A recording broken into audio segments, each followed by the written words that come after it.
Chapter 1479. Grol's arms suddenly sank. He tried to raise his hand, but it was as if he was locked by a set of invisible heavy shackles, and he could not move at all. Illidan slowly pulled out the pair of famous green blades from behind him and gently crossed them in front of him. Clang! It was a crisp and sonorous sound. Bright green demonic energy rippled on Azanatha's blades. The pair of divine weapons that were stolen from the Void Lord and were once again controlled by a Darksider suddenly resonated cheerfully. The gravel that fell from the broken roof fell on the blades and immediately hit an invisible barrier, refracting and bouncing off. The dazzling demonic light on the blades did not disappear in a flash, but became more and more violent. The dazzling green light seemed to overwhelm all the light in the large temple. As Illidan's fierce aura spread out, everything around him seemed to tremble in the storm. Get out of the way. Thrall finally couldn't help but shout. Get out of the way. How? If it was an agile thief, it would be no problem. Even the burly orc warrior had a decent dodge rate. But Grol the Dragon Slayer had the size of a hill, and he could only take all the attacks head-on. Along with the sound of the wind being cut, an illusion appeared. It looked like there were countless crescent moons shining with blazing green light flying towards Grol. Grol roared. He had just balanced his body and raised his right claw to slap. It was at this moment that a strange dislocation occurred in space. At the last moment, Grol the Dragon Slayer suddenly tilted his head. As a result, a long green line appeared at the connection between his left shoulder and his body. No! Thrall cried out in the distance. Grol was a peerless powerhouse that he had spent a lot of money to bring into the tribe. Although this kind of method of relying on outsiders was a bit unreliable, in order to gain more voice in the communication with the Alliance, the existence of a demigod powerhouse was necessary. Even if Grol was only a demigod and not a real demigod. Now, Grol was obviously going to suffer a big loss. Because behind Grol's arm, the extension of the green line could be clearly seen on the thick outer wall of the temple. It wasn't until a full second later that everyone saw Grol's huge left arm, which was comparable to a train car, fly out. His arm spun in the air for about 5 or 6 times before finally crashing down onto the battlefield below. The arm that was chopped off fell in the middle of a group of tribesmen. Like a landslide, the arm that was half flesh and half rock crushed dozens of tribesmen at the bottom into meat paste. His arm, which had not yet dissipated, was still rolling out, instantly flattening the tribe's formation. Countless warriors of the tribe had their bones broken from the impact and died on the spot. The tribal warlords who were commanding the battle below stared at this scene dumbfounded. Their impression of Grol's invincibility collapsed in just a few seconds. This was not the end. When Illidan's dual blades of Azanoth cut off Grol's arm, suddenly, a rustling sound came from above and below the hall. It was as if something was breaking. No, it was no longer breaking, it was simply collapsing. The people in the fierce battle couldn't help but look back. The half of the temple hall closest to the outer wall suddenly split along the green line that Illidan had cut out. The side that was not connected to the foundation or supporting pillars, along with Grol, who had lost his balance, fell down with a rumble and instantly fell to the flat ground near the entrance of the temple, causing even more terrifying secondary damage. Grol was not dead, and his exasperated roar informed them of the fact. It was obvious that Grol would not be able to participate in the battle in a short period of time. At this moment, everyone finally had a relatively clear understanding of the strength of Illidan, the king of the Outlands. No one present was a match for Illidan. For a moment, the air was dead silent. Illidan's figure flashed at high speed, and with just a few movements similar to a mage's blink, he had already arrived in front of Thrall. He could clearly feel that Thrall, who was holding the hammer of destruction, was trembling slightly. Illidan tilted his head and opened his mouth, which was also full of sharp fangs, to reveal a cruel smile. Great Chieftain Sar of the Orcs, huh? You're not bad. I'll give you a chance to lead the entire tribe to surrender to me and become my slave. That way, I can forgive your sin of messing around with my fortress. In Thrall's eyes, only Illidan's aggressive purple-blue face and his menacing fangs could be seen. At this moment, he could no longer feel the loss of the dragon slayer Grol. All he had in his heart now was fear of Illidan's overwhelming strength. But Thrall had never been a timid person. Otherwise, he wouldn't be the leader of the tribe. He took a deep breath into his lungs, used all his strength, and roared out. Orc, man, will, never, be, slaves, classic. The reason why it was a classic. It was because the will and belief contained in it could not be replicated. 9 years ago, in the face of the powerful alliance, Thrall led the enslaved orcs to break free from the cage and break the shackles to gain freedom. 9 years later, in the face of Illidan, Thrall still had no reason to betray the freedom of his compatriots. If this hammer fell, Thrall himself might die.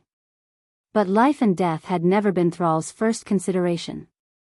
All he had to do was announce an answer, the answer of yearning for freedom. The flames of the hammer of destruction illuminated half of Illidan's face.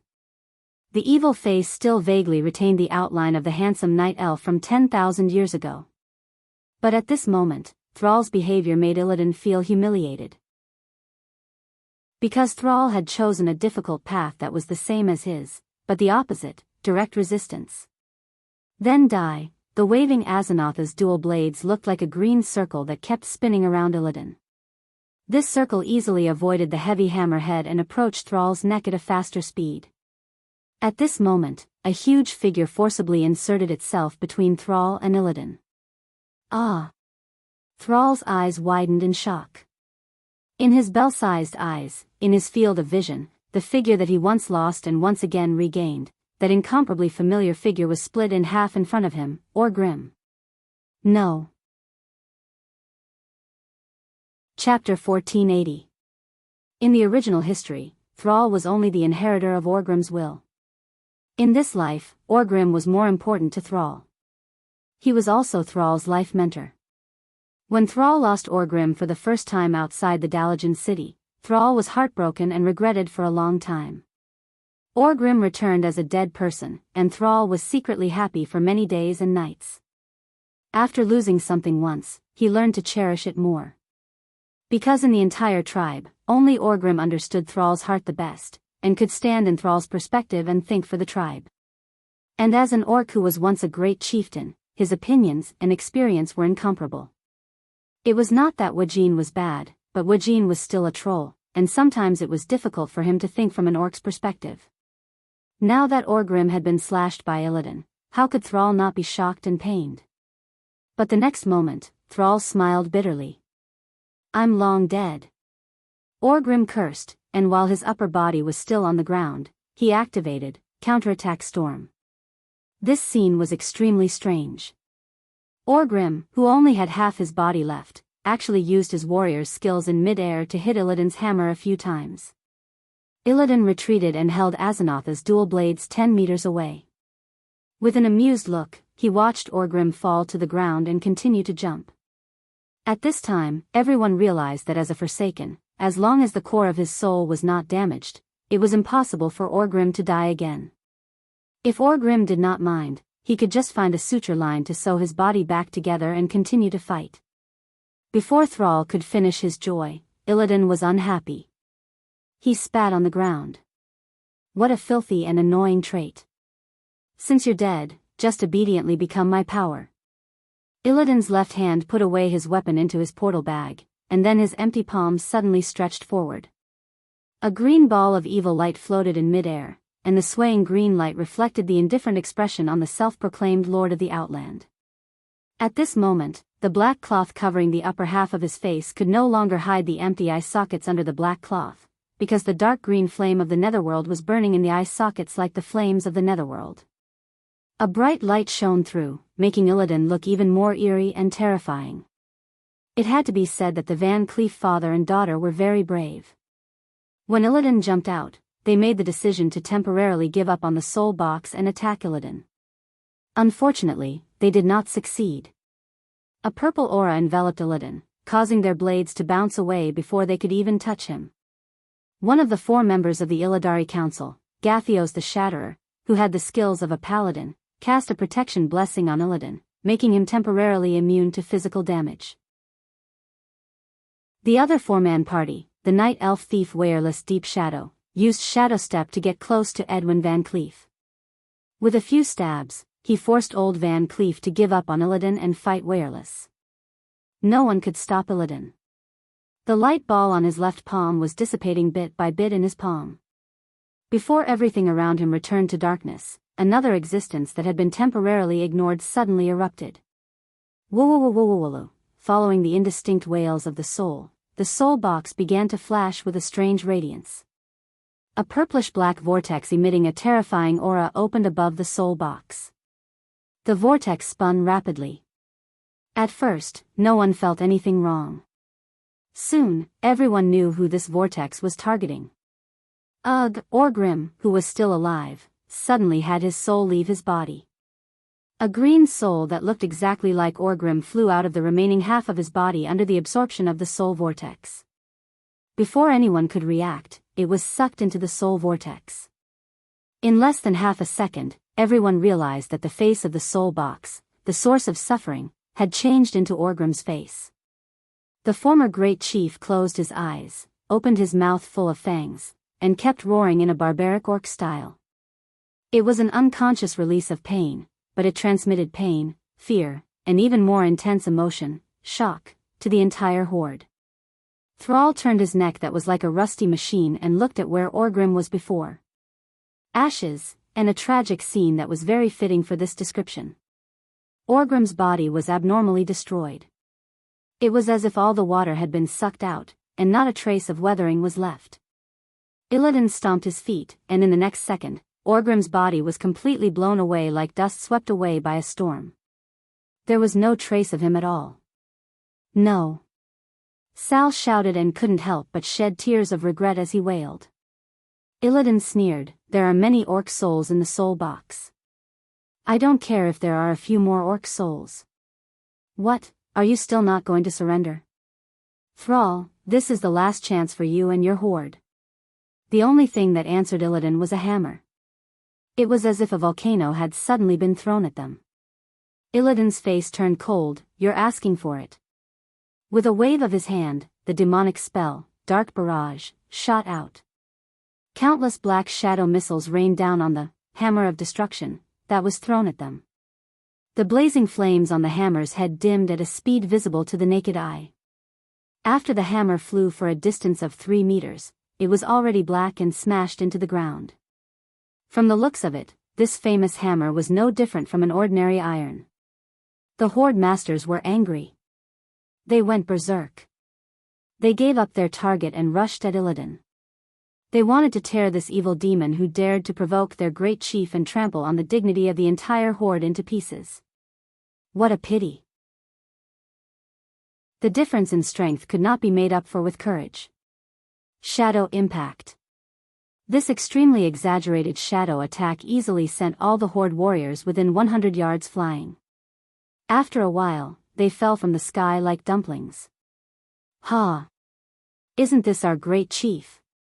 Gurdig yelled as he walked to Thrall, who was lying on the ground.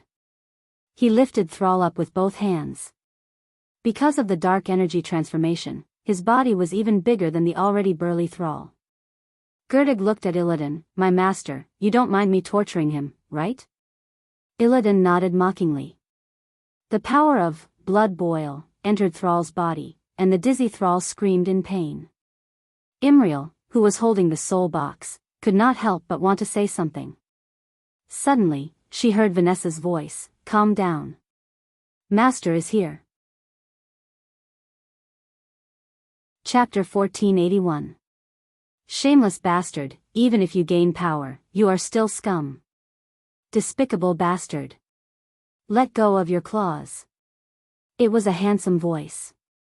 A formless voice could not possibly be described as handsome.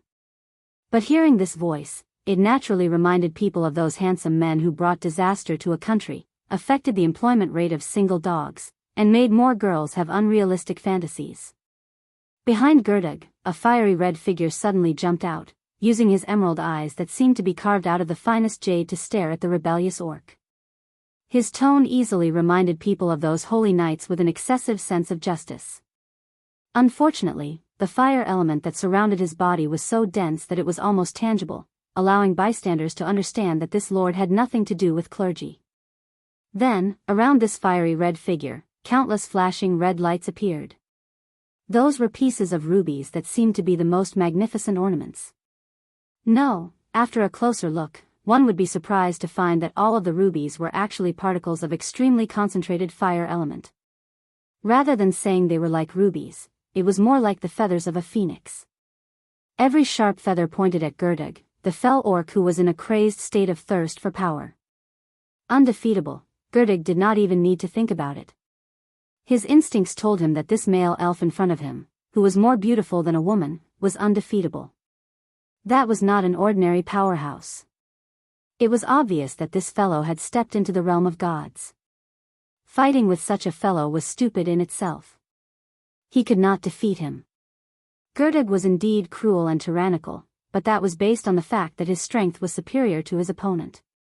Perhaps he had killed many people, and many enemies that seemed strong. Unfortunately, deep down, he was still that orc laborer full of contradictions. Almost immediately, he wanted to find his own people to take the blame. Unfortunately, there were not that many powerful, his own people, who were free. A dazzling wave of thunder and lightning, like a roaring dragon, suddenly exploded in the temple. A red-haired female Naga with a swaying snake tail, 6 arms, and a standard high elf had appeared. With a single chain lightning, the 4 members of the Illidari Council were forced to jump over the wall. On the other side, a tall and skinny figure appeared, repelling the soul casket with one move. The blazing flames scattered the source of suffering. At this moment, the soul box began to reorganize itself and entered the second stage. Illidan's expression was ugly. His teeth, which were as sharp as a shark's fangs, were grinding against each other. When he saw the face of the person who had suddenly appeared, he could no longer maintain his arrogance as if he was standing above the clouds and looking down on all living beings. He became more like a mortal. After Illidan's aggressive first note, it was followed by a deflated note that sounded like he was falling off a cliff. Duque had never thought that one day, he would hear a word or a syllable that contained such rich emotions. Originally, Duque wanted to show off a little and ask Illidan if he would choose to forgive her. He also wanted to compare what Illidan had in common with Mario's Luigi, the Teenage Mutant Ninja Turtles, Timo, and Guan Yu. She even wanted to sing, "The vast grassland is your love," but when they met, Duque found himself unable to complain. Because what he saw was the gentle gaze of an infatuated man. At this moment in Karazhan, Tyrande, who was in Duque's arms, could not help but turn her head and say in a mosquito-like voice, "He knows that Duque's is fake. He also knows that I am watching him." Yes. How could a truly peerless master not see through that the Duque in front of him was just an empty shell? In this life, Illidan did not have the chance to obtain the loyalty of Kale, so the only one who betrayed him was Vashj. However, Illidan didn't look at anyone else. He only looked at the puppet duke, hoping to see the figure of someone he was familiar with from those strange and disgusting eyes. As the brother of Malfurion Stormrage, Illidan's story was too legendary. Before he resolutely left Tyrande's side, his last words were, "No matter what I do, no matter what I become, I will always care about you, Tyrande." If this sentence was used as a love letter, it would probably be very lethal. Unfortunately, in this life, everything was ruined by Duque. The 2 brothers' fight for Tyrande had stopped because of the ancient war. When they came back to their senses, Tyrande had already been taken by Duque in the name of saving the world when she was captured, and there was no turning back. If Duque was just a despicable and shameless person who took advantage of others when they were weak, then the 2 brothers might still have a chance. If Tyrande was willing, they probably would not refuse. Unfortunately, Duque played a huge game of infernal affairs. Not only did he foil the Burning Legion's plan to invade Azeroth, but he also blew up Sardra's largest fortress in the Twisted Nether, becoming the greatest hero of all time. It was because of the double conquest of body and mind, as well as the approval of the moon goddess Elune, that Tyrande was determined to keep her chastity for Duque for 10,000 years, and refused any new relationships. As a result, Illidan's secret love could only be a secret love. The first and most beautiful love ended before it even began. Just like in history, if Malfurion had taken Tyrande, perhaps Illidan would have been even angrier. But if Duque had won the first prize, Illidan surprisingly did not find it so hard to accept. At least this was not the double blow of family and love. After all, Duque's performance in that battle was even more outstanding, and he had achieved something that he could only look up to. However, acceptance was acceptance. When it came to the Burning Legion, Illidan had a completely different view. On the other hand, Duque was also quite conflicted. Just by looking at Illidan through the endless nether on the magic mirror screen, Tyrann's emotions were already a little out of control. After saying that, Tyrann fiercely kissed Duque a few times. Duque, if it's possible, and I'm saying if, you really have that luxury, please give Illidan redemption. As she said that, Tyrann forcefully squeezed her body against Duque's chest. If it was in the past, feeling the pressure of Mount Hyjal, Duque would have been very happy, and he would be happily revising some 48 moves with Tyrann. But right now, Duque really could not bring himself to be happy. Redemption? This was a phrase that only people who had fallen into evil would use. If Duque remembered correctly, Illidan was playing infernal affairs at this time. Chapter 1482. Illidan had disappeared for so long, even abandoning his base. He must have gone to one of the bases of the Burning Legion, the home planet of the Eridar people, Argus. What was worse was that because Du had already played dirty 10,000 years ago and caused Sargeras to bleed, Illidan wanted to play dirty. It was more than twice as difficult. He didn't know if Illidan had succeeded, but whether he had succeeded or not, and whether he was really playing dirty, Duque could only pretend that he didn't know. Once he was exposed, Illidan, who was probably a good comrade working behind the enemy lines, would be destroyed. Sigh. Duque sighed softly and hugged Tyrann's waist tightly. Their chests were pressed against each other, and they could clearly feel each other's heartbeat. The end of a true fallen is destruction. Only those with kindness in their hearts have hope of salvation. Hearing Duque's words, Tyrann couldn't help but look into the room. From the start of the attack on the Black Temple, Duque had moved Karazhan's command center to the elemental mana pool at the top of the Mage Tower. The mana pool was like a 5-man football field.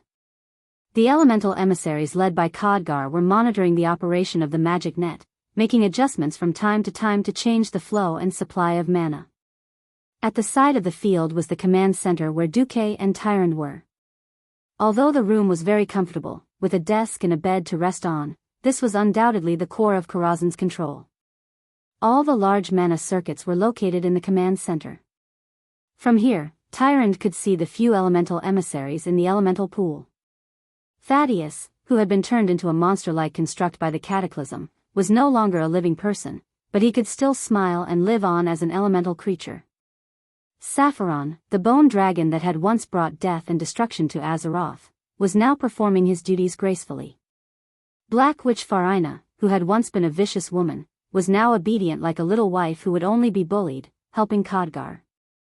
There was also Onyxia, the infamous little female dragon, who seemed to have completely accepted her identity as a mount. She was willing to let Duque ride her day and night as if she was in danger. When Duque didn't have time to care about her, she would either stay in her room full of gold coins and sleep soundly, or, like now, she would gracefully put up her orchid fingers and gently sip the warm black tea. Of course, the entertainment program that the Black Dragon Princess watched to kill time while drinking tea wasn't anything good. Watching the various creatures that invaded Karazhan through the cracks in space being crushed by the Einarjars of Karazhan was her favorite hobby. Tyrann thought of the Karaji twin emperors who were still at the front lines, Prince Kale, that's who had been labeled a traitor, and Vashj who had recently returned. Tyrann suddenly felt a lot better. So many fallen and terrible people had found redemption after meeting Duque. Perhaps Illidan could too. Duque could clearly feel that Tyrann's body was no longer tense. The High Priestess was as soft as water when she relaxed. Duque smiled bitterly. Many things were happening in Karazhan, but the Black Temple didn't stop either. Kale, that's was able to defeat Gurdig in a single exchange. After all, the mutant fell orc boss' biggest trump card, Blood Boil, was completely ineffective against Kale. That's Boil? My blood has never turned cold, nor has it ever stopped. Kale, that's opened his arms, and a fire phoenix rose from his wide red cloak with golden edges. With a clear cry of the phoenix, countless fire feathers rained down on Gurdig, easily making him repent in the purgatory of flames. Ah, Gurdig rolled in the sea of fire in pain. He was knocked down, but he didn't die on the spot. The many evil potions that he had drunk had greatly strengthened his body. While his body grew larger, he also had resistance to various elements. This only increased his pain. Just 2 meters away, Thrall watched silently as Gurdig walked towards death, but didn't try to stop him. Every true orc would despise this guy who had blasphemed the bravery of the orcs and blasphemed the most precious tradition. The soul box fell into silence. Perhaps it would enter the second stage in a minute or two. At this point in time, the battle stopped. Illidan didn't move. The 4 members of the Illidari Council were being suppressed by Vashj, but after Kale, that's took care of them, Vashj didn't attack the 4 ruthlessly. The 4 used to be Kaizi's subordinates, Gathios the Shatterer, Zarever the high-level mage, Duchess Mayland, and Wireless Deep Shadow. When Kale, that's appeared in front of them again in a tyrannical manner, their faces didn't look good. Originally, the Illidari Council was established by Kale, that's. The role of the council was to manage the Black Temple for Illidan and deal with the various daily affairs of the Black Temple. This included, Gathios was responsible for the food supply of the Fell Orcs in the Black Temple, Zarever was responsible for the magical energy supply of the Blood Elves in the Forbidden Palace, Mayland was responsible for the management of the demons in the Black Temple. In this life, because of Duque's intervention, Kaizi's fate took a turn. He was no longer the Blood Elf prince who betrayed the alliance. In addition, Kaizi had long been exiled to the Dalajan, so his demonic addiction was the least. In this life, he came to the Outland as an alliance expeditionary force. When his demonic addiction was at its most severe, Kaizi used a method of letting it go. The most severely addicted went to Shotrath City to become an astrologer. The most physically addicted ran to Illidan, begging for the power of dark energy to satisfy the emptiness of their body and mind. Using dark energy to satisfy their demonic addiction was like drinking poison to quench their thirst. But these blood elves couldn't control themselves at all, so they could only bite the bullet and agree. As fate would have it, in the end, it was because of these 4 that they were chosen as members of the Illidari Council. Illidan had also suspected that the Illidari Council's role was to play spy on Kaizi, to have these guys come to spy on him and report his every move to Kale, that's. But regardless of whether these blood elves' defection was Kale, that's conspiracy, or an arrangement with ulterior motives, the conceited Illidan didn't care. He never took these blood elves seriously. If he wanted to, he could destroy Kale, that's and his entire blood elf race at any time. Moreover, he really had no one around him that he could use. Interestingly, at this moment, when the 4 of them saw their former master, their awkward expressions showed that they had really come to seek refuge with Illidan. Chapter 1483. If Kale, that was still the half-baked commander who had lost contact with his home planet and was in an awkward position, and could not solve his subordinate's demon addiction, then Illidari and the others could just abandon Kale, that's.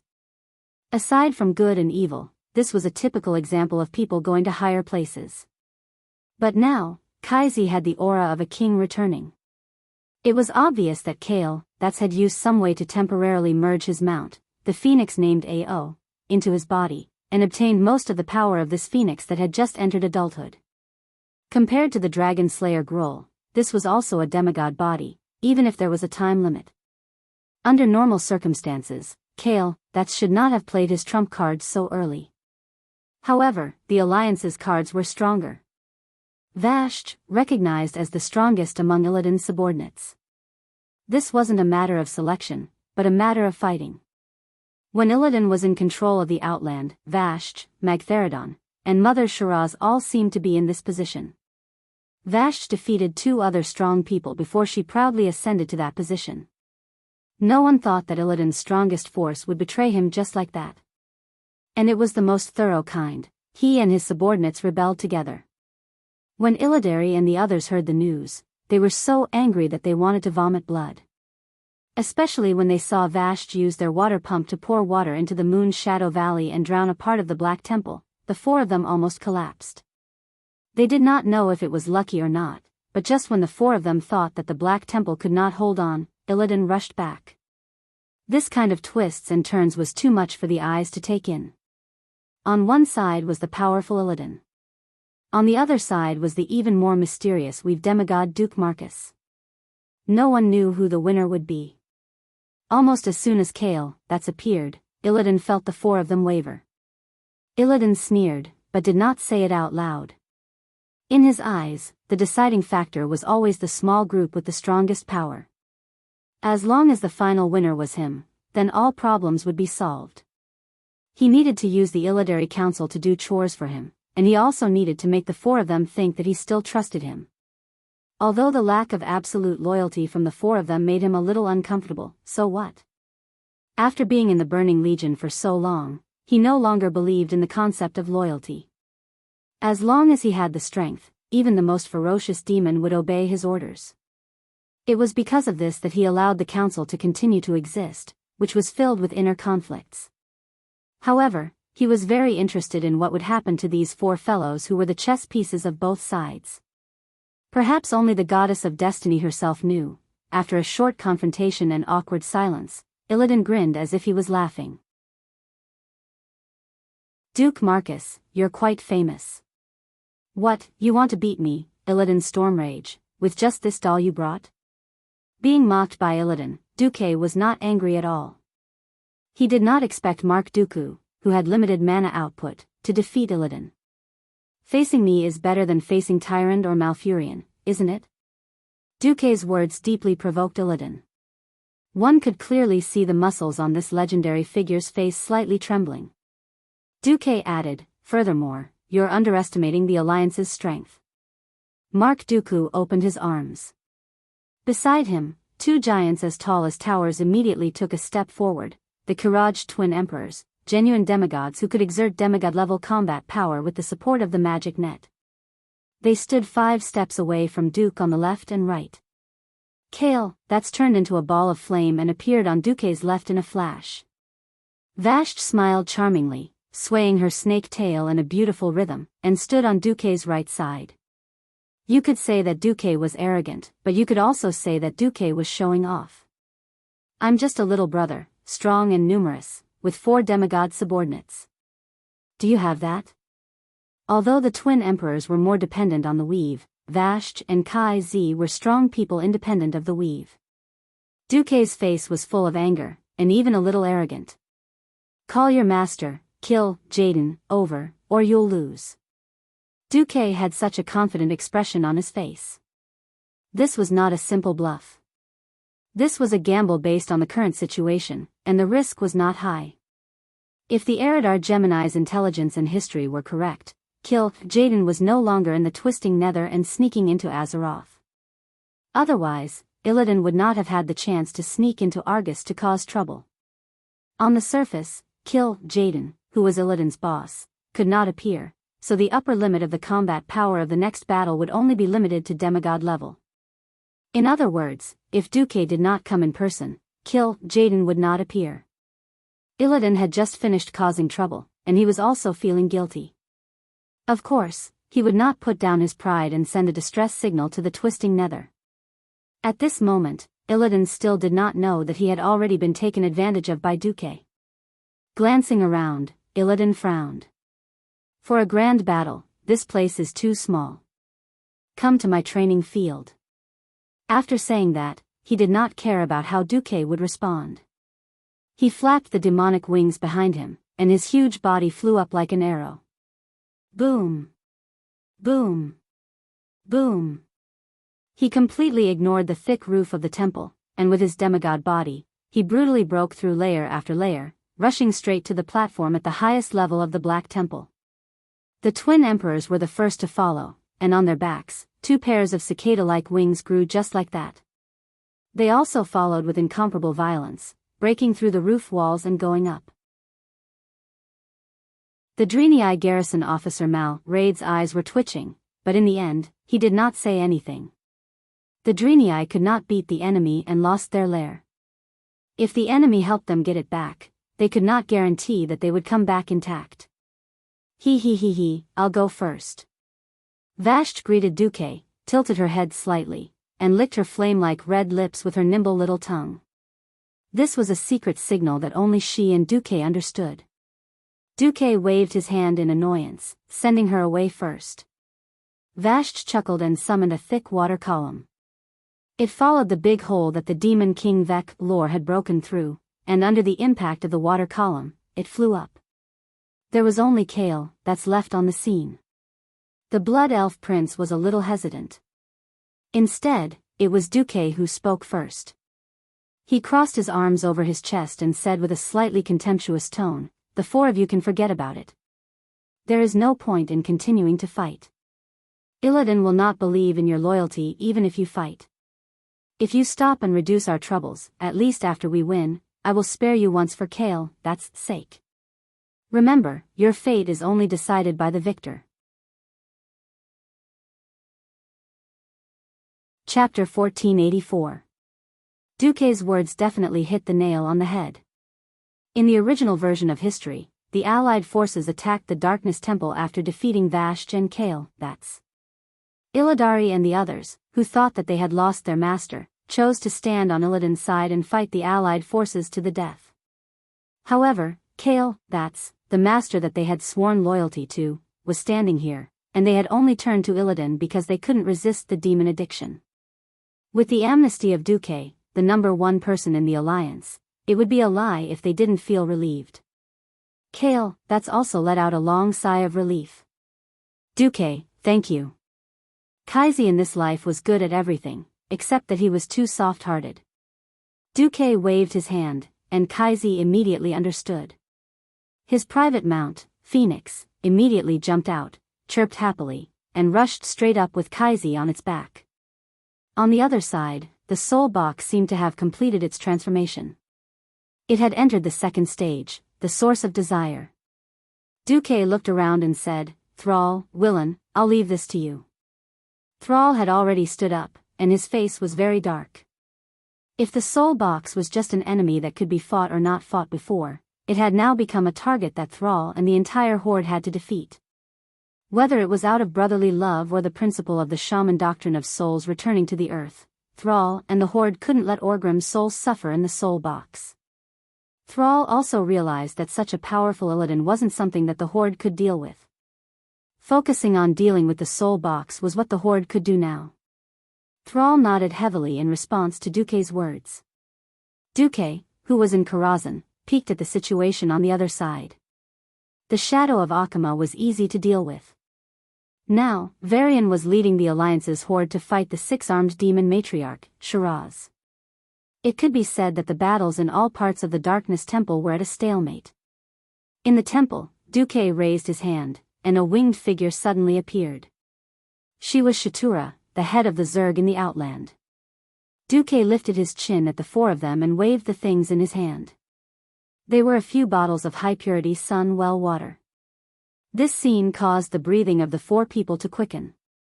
While dark energy could temporarily alleviate the demon addiction, but how could the dark energy that was converted from the souls of the earth be as pure and efficient as the water from the sun well? Duque smiled, "My promise is valid.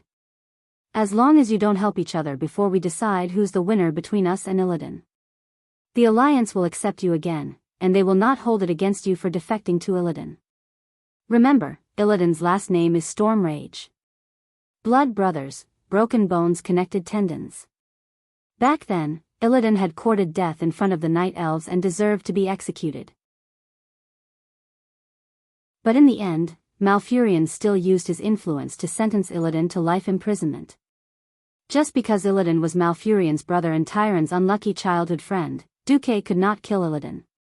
Moreover, as a transmigrator, Duque knew that Illidan's heart was in the enemy camp, and it was very likely that he was the legendary son of light and darkness.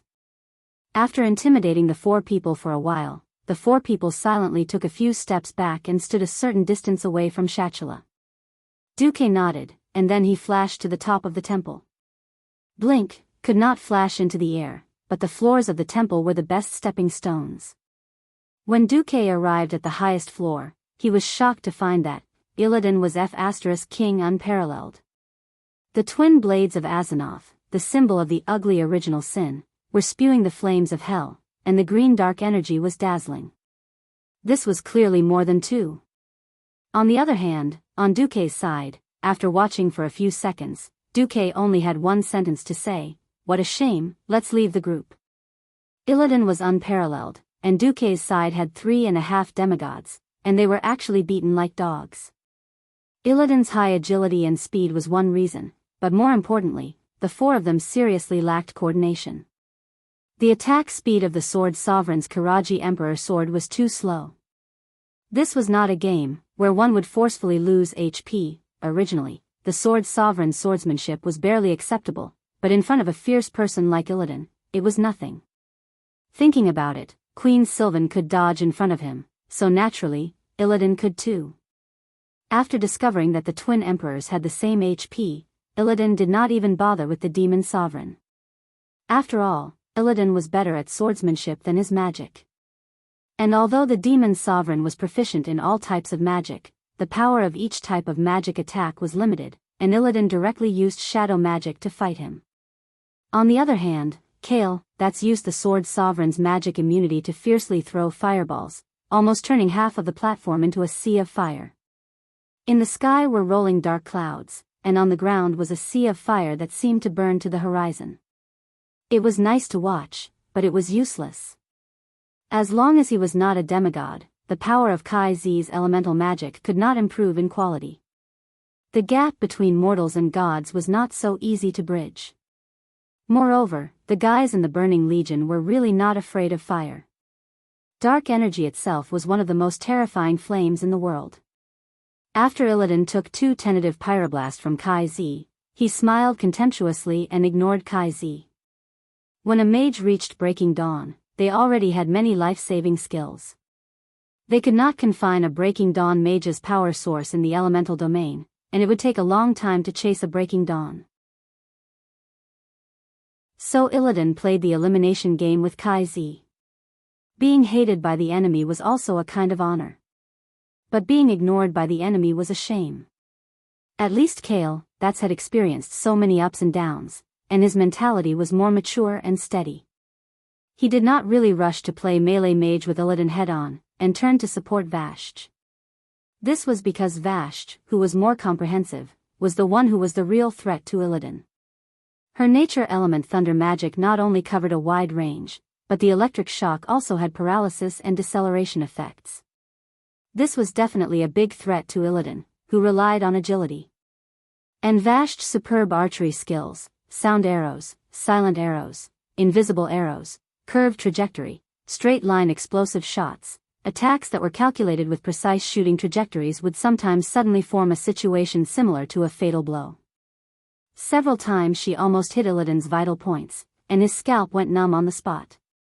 Almost every time, he narrowly dodged it. Illidan could be considered ruthless. What Duque saw when he came up was Illidan directly summoning a large group of shadowlings to entangle the other 3 powerhouses, and taking the opportunity to attack Vashj. It was true that Vashj had 6 arms, and after 10,000 years of training, her 6 arms were extremely coordinated. 2 long swords, 2 daggers, and a staff danced up and down, almost airtight. Even with Illidan's crazy attacks, Vashj was not at a disadvantage in melee combat. Vashj was at a disadvantage because of Illidan's dark energy. Illidan's entire body turned into a green sun, brutally burning everything within 10 meters of his body. Chapter 1485. Sacrifice. By burning one's own mana, it burns everything around it regardless of friend or foe. Combined with mana burn, it is the nemesis of all spellcasters. Coupled with the high dodge rate brought by high agility, Illidan relied on this combo to dominate the world 10,000 years ago when he was still a moon guard and fought against the Burning Legion in the Ancient War. No one knew how many demons stronger than Illidan died because of this. Even his twin blades of Azzinoth were taken back like this. Vashj's 6-armed combat style could be said to be no weaker than any melee combatant, but unfortunately, she was facing Illidan. Vashj's net of daggers and swords was rarely able to hit Illidan, and even if it did, it would be blocked by the two swords. On the other hand, Vashj was constantly being burned by sacrifice, mana burn, shadow barrage, soul absorption, and other shadow attribute attacks. Even if Vashj had a demigod body, this was still not the way to go. The Sword King killed the shadow demon and rushed over to help. His movements were slower, and it looked like he was more of a hindrance. If Kai Zi hadn't given Vashj an effect similar to blazing haste, which greatly increased Vashj's movement speed for a short period of time, perhaps Vashj's situation would be even worse. Traitor! You shall die here. Illidan opened his big mouth with shark teeth and grinned. Traitor? Haha. Do you remember what I said to you when I first joined you? Since you are so strong, before a stronger guy appears, I will serve you. Now that my master has returned, I will naturally return to serve my master. By the way, during the ancient war 10,000 years ago, I offered my loyalty to my master, Mark Dooku, who is now Duke Marcus, in the palace of Azhara. Vashj said with a smile. There was a fundamental difference between serving and loyalty. When Illidan took Vashj as his subordinate, he didn't think so much. With the idea of, I should be the best in the world, he never thought that Vashj would have a master. Vashj didn't mention Tyrant at all, but how could Illidan not think of the mess between Duke and Tyrant in Azhara? This made Illidan even angrier. On this side, Vashj was clearly at a disadvantage, but her face was still fearless. Her 6 hands continuously launched counterattacks, and from time to time, she would use thunder magic to shock Illidan. Her attitude of absolute reliance made Illidan even more angry. Haha. Are you still waiting for your master to save you? No chance. He's a coward who doesn't dare to run out of his wizard tower. Illidan roared, his voice almost breaking Vashj's eardrums. Illidan's shout made the 3.5 demigods present a little angry, but also a little helpless. Illidan had already used his tyrannical strength to show his dominance as a leader, but what about their boss? Because he was restrained by Kilv Jaden, he could not come to Draenor personally. In the beginning, they had hoped to defeat Illidan to prove themselves, but after a short period of failure, their mentality had changed subtly. King against king, general against general. This idea of Azeroth, which had been an iron law since ancient times, began to spread uncontrollably in their minds. Why can't our boss, Duque, appear? In fact, it was not just them. There was actually a very, very faintly discernible will secretly scanning here every once in a while. At this moment, a leisurely and absolutely confident voice sounded. Illidan. You think too highly of yourself if you want my main body to act. However, it's not impossible to let you see the mighty power of a demigod of the weave. Duque. The one who spoke was the puppet, Mark Dooku, who had come to the platform and was directly controlled by Duque. In Karazhan, Tyrande suddenly hugged the rising Duque. She was so nervous that tears could clearly be seen at the corner of her eyes. No. You can't go directly. Kilv Jaden is watching you. As soon as your soul enters Draenor, you'll fall into his trap. Duque smiled gently and gently stroked Tyrande's hair. You're not a wizard, so you don't understand. In fact, I don't necessarily have to personally participate in order for an empty puppet to have demigod-level combat power. Behind the humanoid puppet, a colorful portal opened up.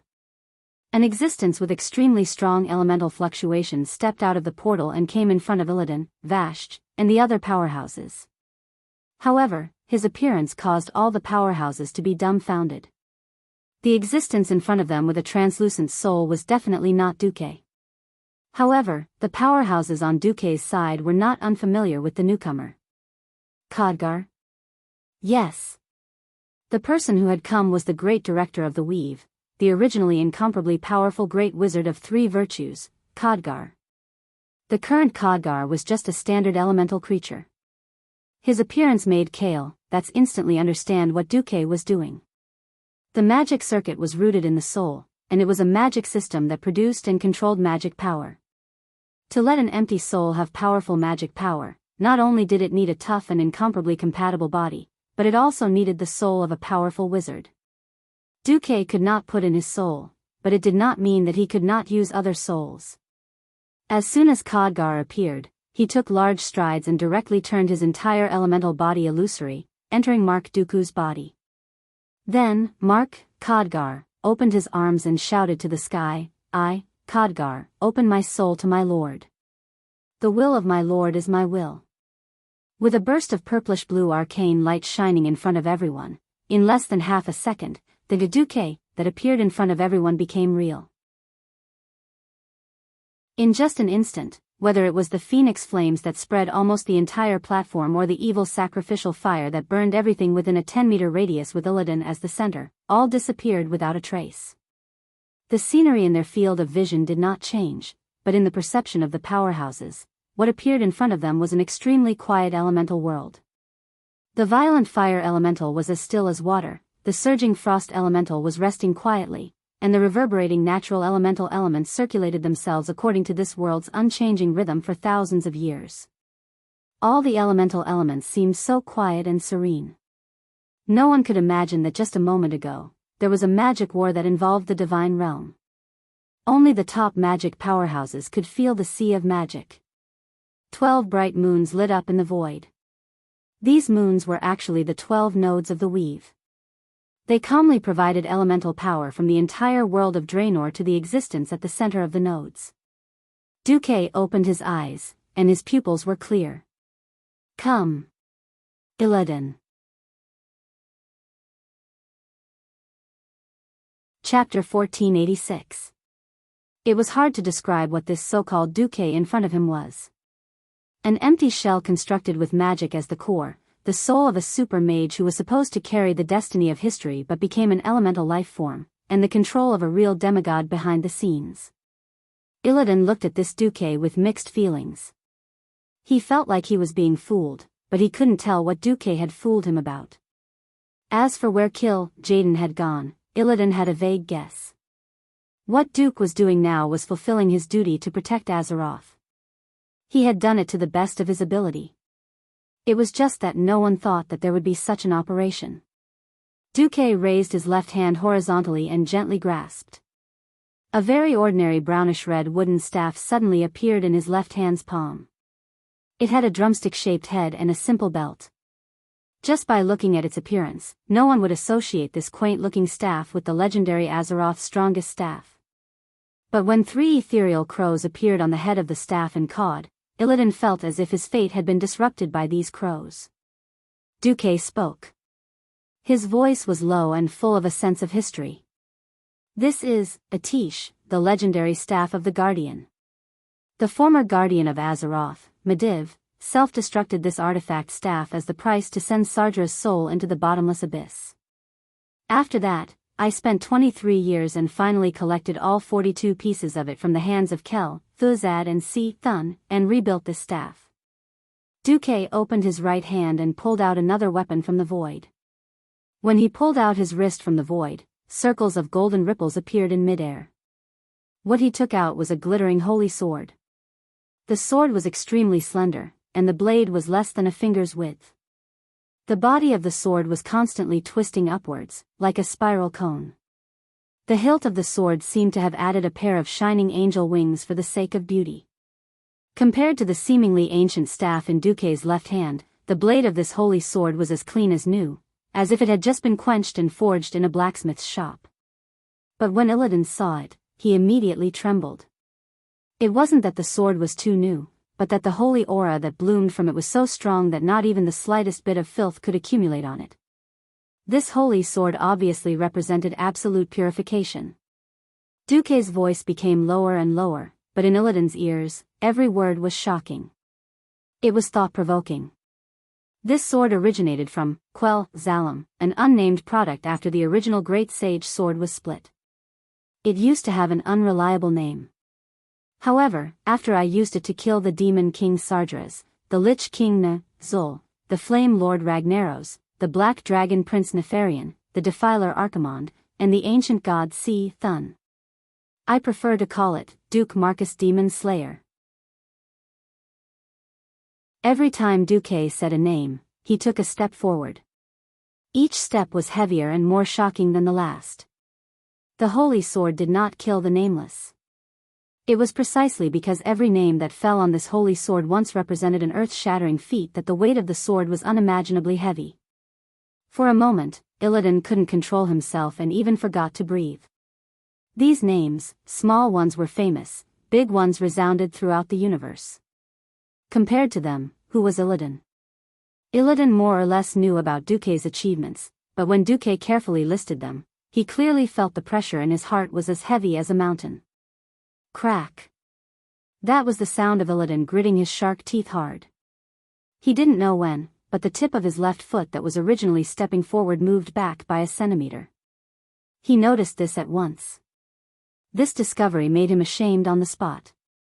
Because this proved that he was afraid. In front of Duque, all his efforts seemed to be in vain, and all his achievements seemed to be child's play. When Duque blew up the twisting nether in the War of the Ancients, he was an immature spy. When Duque almost destroyed all the Burning Legion leaders, he was still Jaden's lackey. Without comparison, there would be no harm. Duque's glory was a reflection of his failure.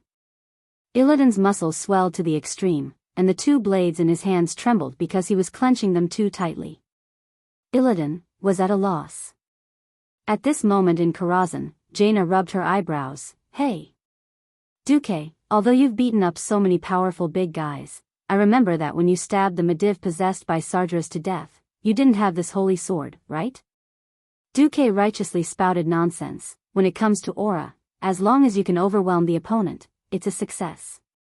When it comes to battle results, it doesn't matter if I believe it or not, as long as the opponent believes it and is terrified, then everything is fine. Tyrant, who had been in a state of anxiety, slapped her forehead. Am I stupid to be so worried about you and Illidan? A little. Before Duque could finish, he was glared at by Aurelia, and Duque decisively swallowed the second half of his sarcastic words. In fact, was it wrong for Duque to use his aura to suppress others? Absolutely not. If he could overwhelm the opponent with his aura before the battle, it would shake the opponent's confidence. In a battle like this where the difference in levels was not too far apart, it was the best opportunity. Duque's words were 70% true and 30% false. He was bluffing that Illidan was not well informed. The miserable Illidan had been imprisoned for 10,000 years, and not long after he was released, he jumped ship to the Burning Legion. Then, he was forced by Jaden to run to Northrend to fight against Arthas. At this point in time, it was after Duque led the allied army to kill Archimonde. Many things, even if Jaden kept his mouth shut, there would always be talkative demons who knew about Duque's crazy battle results. Under the spread of false information, Duque's battle results had long been exaggerated many times over. There were two things that were absolutely certain. Duque had personally killed Sargeras and Archimonde. Regardless of whether these two could be resurrected in the future, at least everyone knew that Duque had beaten the Burning Legion until only Jaden was left out of the three. Because of this, Illidan was so afraid of Duque. The wind from the Black Temple blew over, but it was all swept away by the elements around Duque's body that were so dense that they were almost solid. The corner of Duque's mouth rose. He knew that the time had come. Blindly exerting fear would instead arouse Illidan's blood.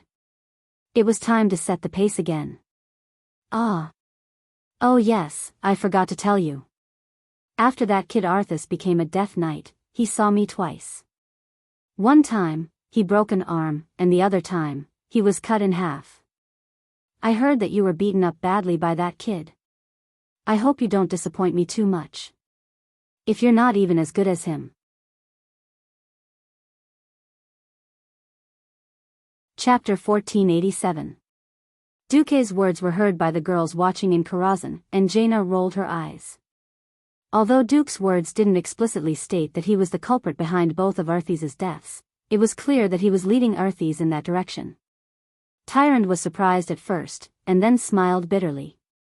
She rested her chin on one hand and rubbed her eyebrows with the other, thinking, Illidan is a veteran who has lived for more than 10,000 years.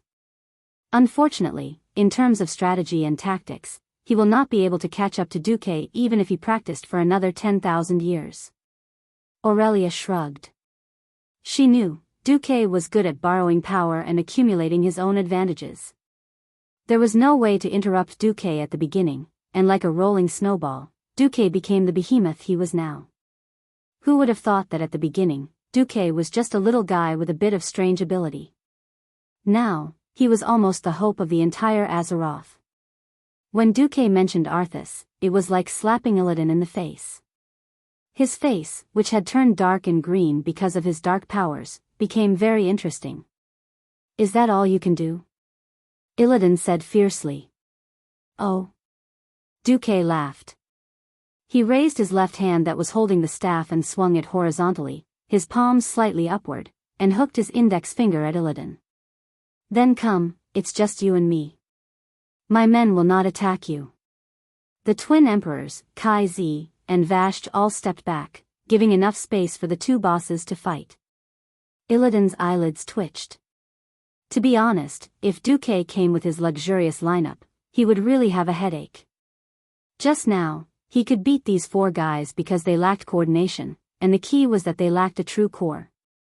Once Duque appeared, then these four guys would undoubtedly all follow Duque's lead. The combat power of a demigod could be fully released. Just dealing with Duque alone was naturally more ideal in terms of tactics. Unfortunately, knowing that his opponent was just a puppet, Illidan had a feeling that he would lose regardless of whether he won or not. Indeed, Duque's main body could not descend, but it did not mean that Duque could not create a new puppet mage. Illidan really did not understand what kind of existence the demigod of the Weave was. Illidan shook his head and forced the distracting thoughts out of his mind. No matter what the result was, he could only fight. Otherwise, his foundation would be completely destroyed. Humph. With a cold snort, Illidan's huge body suddenly disappeared. He did not use the demonic spells that he was very familiar with. The other party was obviously an existence that had reached the pinnacle of elemental mastery. Blindly bombarding him with magic might not be able to gain the upper hand. Illidan brandished Azanatha's dual blades and attacked.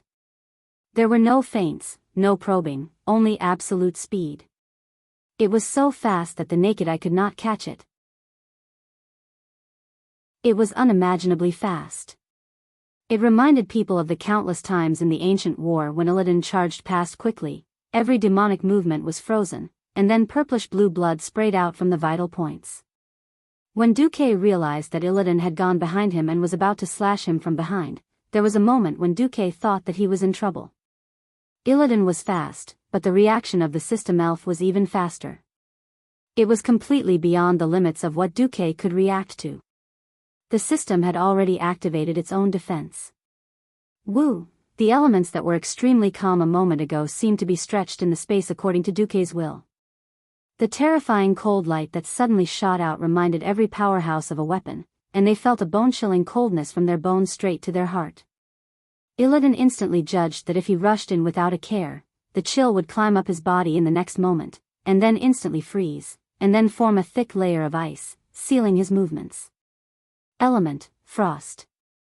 Illidan's expression suddenly changed, and his body that had been greatly strengthened by his dark powers made an unimaginable move. In the blink of an eye, his huge body that was charging forward suddenly did a backflip.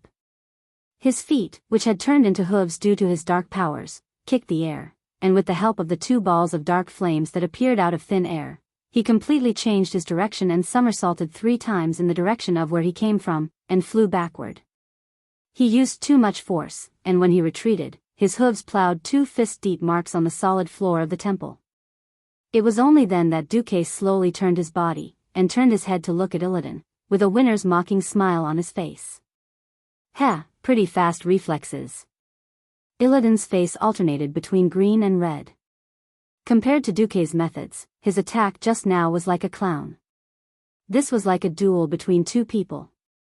One of them used a sword dance to create 81 sword flowers, and it looked very beautiful, but who knew that he would be defeated by the other in one move? It was really embarrassing to the Twisted Nether.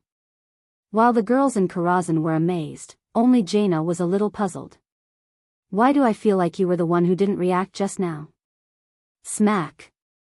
Duke's slap landed on Jaina's perky buttocks, causing Jaina to yelp in shock. She covered her buttocks and jumped up shyly. "Who asked you to talk? Believe it or not, I'll go wow you later." Of course, outsiders would not know that Duque really didn't react, and only felt that his boss's level was off the charts. Gas, who was standing 50 meters away, had her beautiful eyes flashing. Her flushed face made people wonder if she had some crooked thoughts in her mind just now, and she was having a good time. On the other side, just a test had made Illidan's heart sink. He only felt that Duke Marcus had defeated so many peerless masters, and he really lived up to his name. Tisk. Illidan spat. He was not willing to accept it. He absolutely did not believe that a demigod who had not even descended could have such terrifying strength. This puppet wearing the skin of Duke Marcus, with an incompatible soul as its core, must have some weakness. Illidan moved again, this time faster. He ran around Duque, maintaining a distance of at least 10 meters. His speed was so fast that he actually left a blurry shadow on the outer ring. No one could sense his specific location, only the heavy tread of the demon's hooves on the stone floor could be heard. Sacrifice. Mana burn. The combo that had never failed before was used again. But it was useless. A group of elements rose up in front of Duque's left, looking like a mushroom cloud that had shrunk to the size of a palm. It was obvious that the elements there had all been stimulated and exploded out of control. However, this group of elements was at least 2 meters away from Duque. The smile on the corner of Duque's mouth became clearer.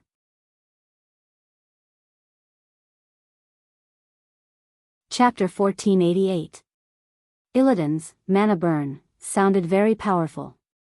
With a small amount of magic power, he could cause chaos in the opponent's magic circuit and cause damage.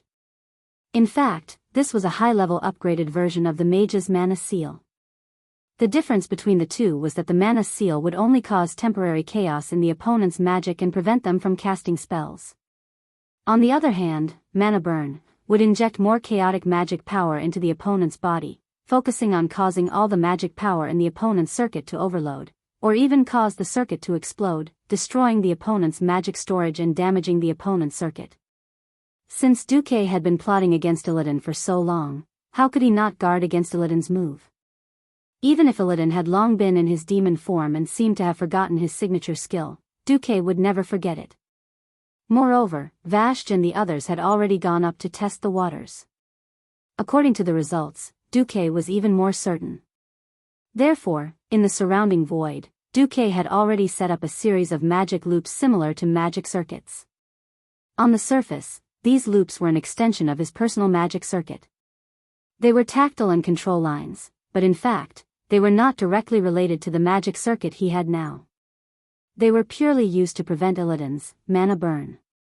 Until now, the feeling of failure was displayed so clearly in front of the arrogant Illidan for the first time. In every battle he fought in his life, he could calmly control the life and death of others. But at this moment, he finally understood that when his best attack method was mercilessly suppressed, the weaker party was as weak as a drowning person who was bound by the goddess of fate and then mercilessly thrown into the sea to wait to drown. That was the deepest sorrow.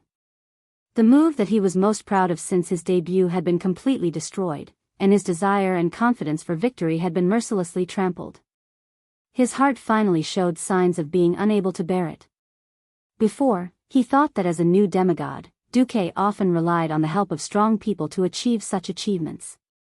In terms of strength and status, he was only on the same level as him.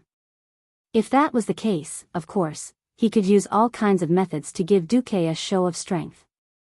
But now, not only did he realize that he had failed to put on a show of strength, but he had also made a grave mistake. That wasn't some newly ascended demigod at all, nor was it a lucky person who had forcefully stepped into the divine territory by relying on his powerful physical body or some other special trait. Instead, it was a terrifying existence who had already grasped the core meaning of the divine territory. No, once Duque was able to become one with heaven and earth, he would be able to use the power of the planet endlessly.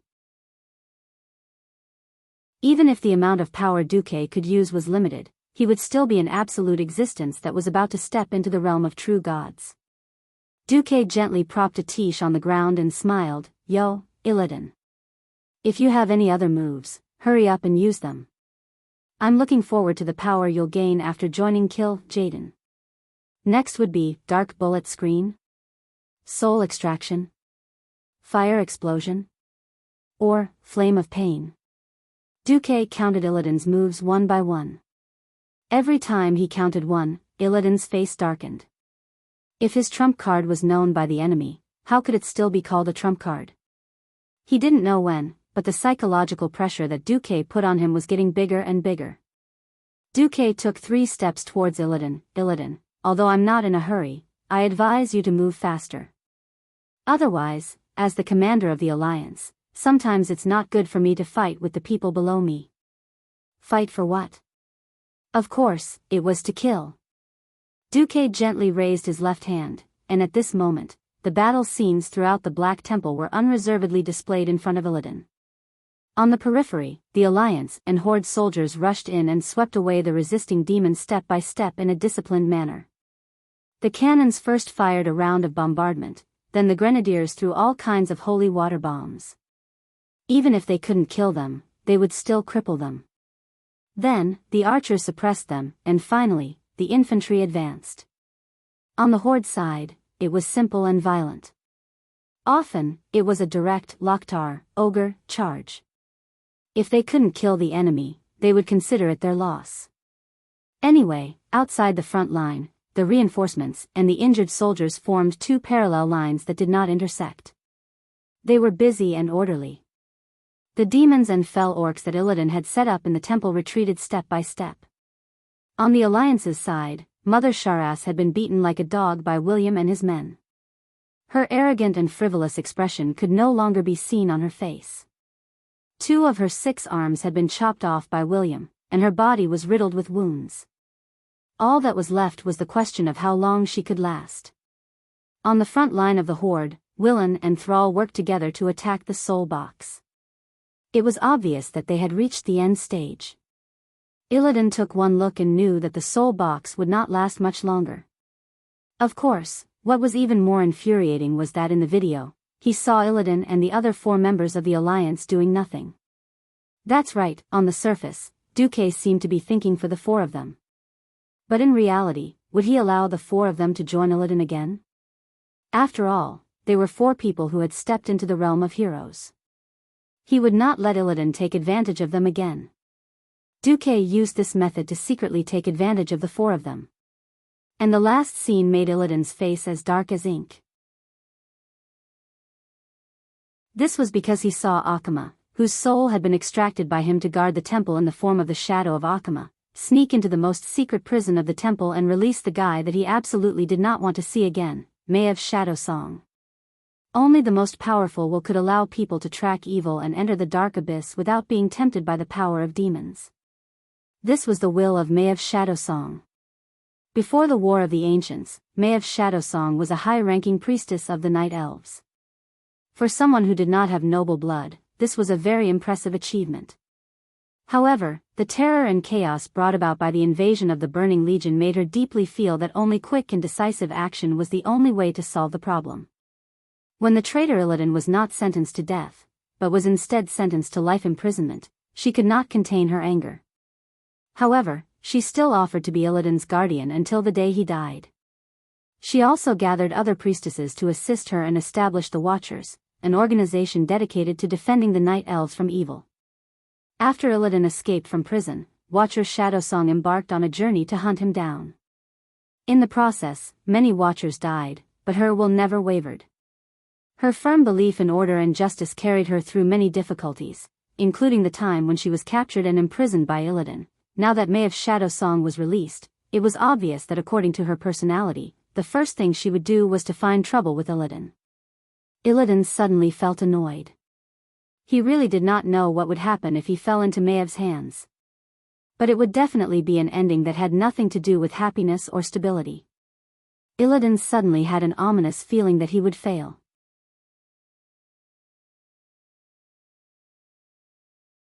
Chapter 1489. Illidan had experienced too many failures. If it weren't for his stubborn personality, his repeated defeats, and his unyielding character, most people would have collapsed long ago. Even Duque would have committed suicide after being locked in a small black room for a month, let alone being locked in a small black room for 10,000 years. In terms of willpower, even if he wasn't weak, it wasn't his strong point. An egg had a crazy amount of confidence, and had survived time and time again. But so what? Could it stop him from failing again? Duque saw Illidan's expression and knew that his psychological attack had worked again. Although he could not understand the relationship between Maev's shadow song and Illidan, it was indisputable that Illidan did not kill Maeve immediately after capturing her. Although Maeve had tortured Illidan many times in the past 10,000 years, it was an indisputable fact that Illidan did not kill her immediately after capturing her. Was it the other way around, or was it the other way around? Or should he leave her a way out in the future? Or should he leave her alone in the future? Or maybe it was all three. Duque didn't know. Anyway, Duque only knew that Maeve was very strong. If she wasn't strong, she definitely wouldn't have been able to chase Illidan like a rabbit. If Duque wasn't wrong, Maeve's shadow song should have some kind of demigod body, and it was similar to Illidan's.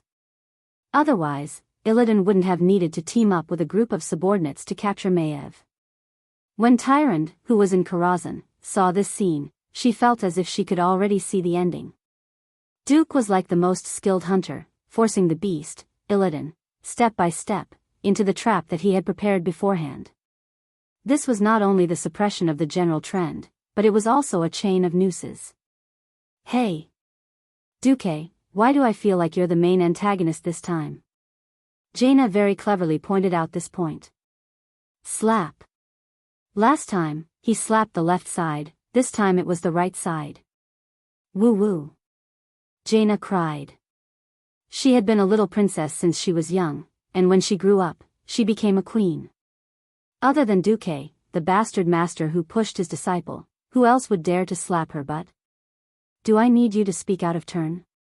On the platform of the Black Temple, Illidan was obviously affected. He moved again, and this time, he actually made a mirror image similar to the Sword Saints. At this moment, there were a total of 4 Illidans in 4 different directions, pacing in an invisible circle. Huh! Duque let out a breath of turbid air. He had never seen Illidan use this move before. However, if all of Illidan's moves were the same as in the game, then it would be too boring. Even though he was the pharaoh back then, he had no interest in such things. However, as the leader of the team, he had a wealth of experience from farming Illidan countless times. Coupled with the accurate 3D simulation of Illidan by the system elf, it was to the point where Illidan knew that he was pooping when he limped. Duke Marcus, repent for provoking me again and again. Sorry, as a demigod, I really don't know who to repent to. Duque had a strange smile on his face. In the next second, Illidan knew why. Besides, I know this move of yours too. True mirror image. Opposite to the 4 Illidans, 4 identical Duques suddenly appeared out of thin air. Their height, figure, clothing, appearance, and even their expressions and the magic contained within were all the same. If it wasn't for Duque deliberately leaving a loophole, even people like Vashti probably wouldn't be able to tell who was who. Duque let the 4 new mirror images hold different weapons. These magic weapons of different styles came from the Molten Core, Blackwing's Nest, Naxxramas, and the Temple of An-Kiraj. They were a powerful bonus to the mirror image's spellcasting ability, and also a great proof of Duque's success in conquering the various forbidden lands. As his strength increased, these weapons and equipment were no longer useful to Duque, but they were all soul-bound. It was a waste to turn them into enchantment materials. Anyway, there were plenty of places, so he might as well keep them as souvenirs. Now that he used them, it was another slap in the face for Illidan. Look! I'm even holding the real thing in my doppelgangers. Do you have the ability to make 3 pairs of twin blades of Azzinoth? Fortunately, Illidan didn't have his eyes anymore, otherwise, wouldn't his eyeballs have popped out this time? Behind the black cloth covering his eyes, a ghostly green light flashed non-stop. It was obvious that Illidan was very angry. Calm down. Calm down. I must calm down. Although he knew that Duque was provoking him, looking at Duque's irritating face and thinking that this was the guy who had taken over his beloved tyrant, Illidan couldn't keep calm at all. Ha! For loud shouts exploded in 4 directions at the same time. In the next second, all 4 Illidans disappeared. Mirror Doppelganger was a skill that he had learned from a fell orc sword saint, and it took him a long time to master. This skill had a very high requirement for talent, and it also required the coordination of the brain and the ability to command. He really didn't believe that a weak mage who didn't use all 4 limbs could have that kind of reaction and face attacks from 4 directions at the same time. Actually, Duque really didn't have that. However, Illidan knew too little about Duque. From the beginning, Duque was famous for his so-called metamagic ability, multicast. Not to mention with the help of the system elf, Duque could even make 100 doppelgangers with different movements and independent reactions. However, it would be difficult to maintain the combat power of the doppelgangers, and it would be an unnecessary burden to the Outland Weave. So there were only 4, and it looked like one-on-one. In reality, there was a fundamental difference. Duque used 4 doppelgangers to deal with Illidan. Illidan was playing 1+3 with his main body and 3 doppelgangers. In the other 3 directions, one of Duque used an icicle to resist the impact of an Illidan, another used Dragon's Breath to resist the shadow impact of Eggy's doppelganger, and there was a pair of Ice Ring and Ice Spear to lock Eggy's doppelganger, and a throwing blade. In the main direction of Illidan's main attack, the real egg blade drew a mysterious arc, and in half a breath's time, it cut the doppelganger and the ice barrier that was released at the critical moment in 2. That mirror doppelganger of Duque let out a very realistic scream, which made even the Karazhan women's hair stand on end, and then disappeared. The apprentice left a candlestick-shaped staff that fell from midair. However, just as Illidan sped up and sprinted, suddenly a huge elemental palm fell from the sky.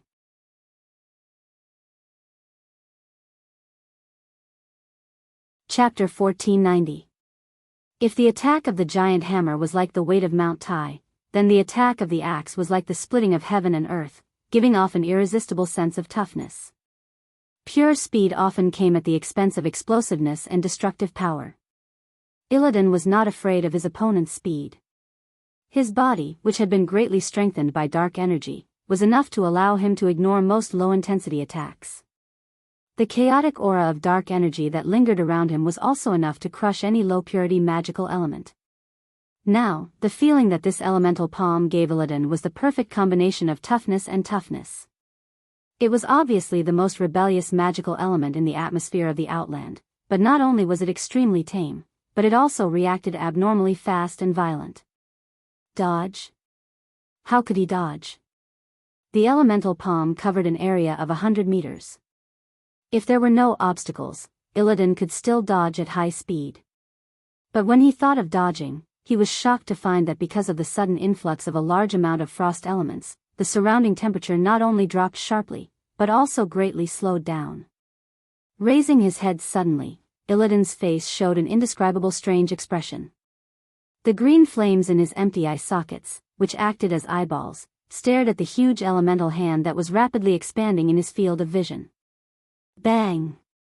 It was a direct blow that could shatter the heavens and the earth. The entire darkness shrine was shocked, and even William and Shiraz, who were fighting fiercely, stopped for a while. After hitting Illidan, the violent elements poured out in all directions. However, Duque slammed Atish heavily on the ground, making an incomprehensible metallic sound. In Karazhan, Jaina looked at this scene in shock. Duque's control and shaping of the elements had completely subverted her understanding. In Jaina's concept, when the element that was shaped into the desired shape hit the target, it should have completed its task. But it was not the case for Duque. The small scattered and exploded elemental balls were forcibly stopped under Duque's will and reshaped. Jaina even saw the shape of the chainsaw that was widely used in the Alliance. All the elements flew back and frantically attacked Illidan, who was suppressed in the sunken ground and unable to move. Pierce his skin, rip his wings, destroy his muscles.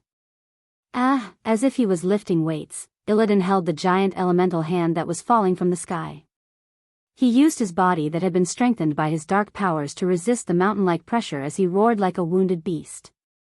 Along with the roar, his entire body was immediately bathed in the flames of evil power.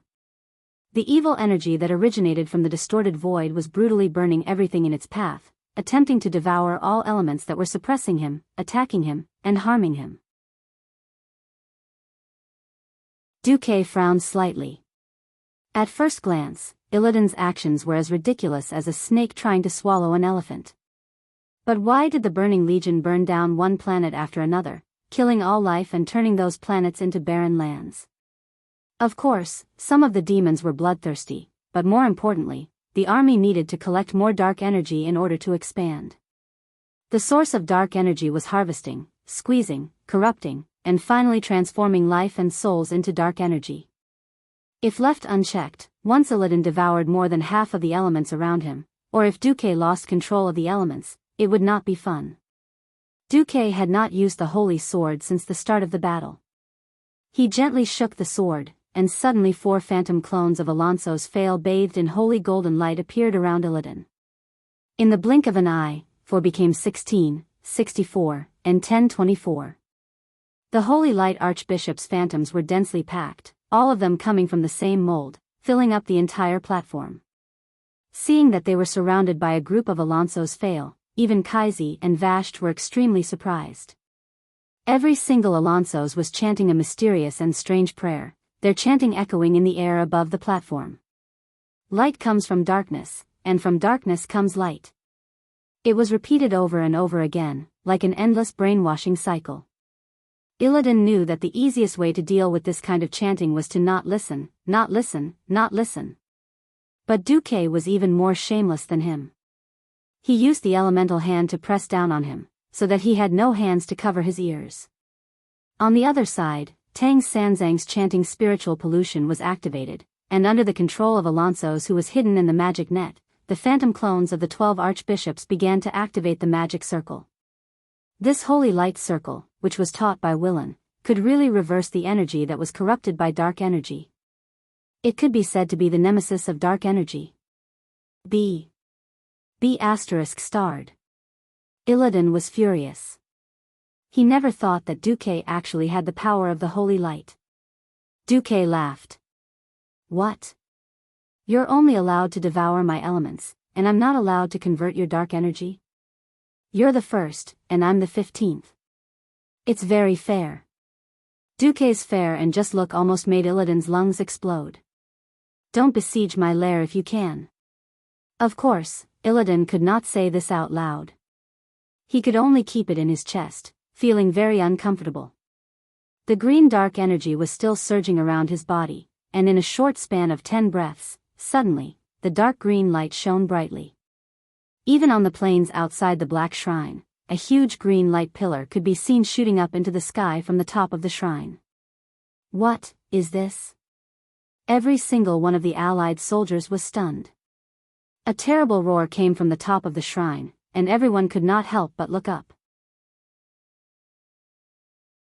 The shrine did not stop shaking, as if something terrible was being nurtured above, and was about to wake up.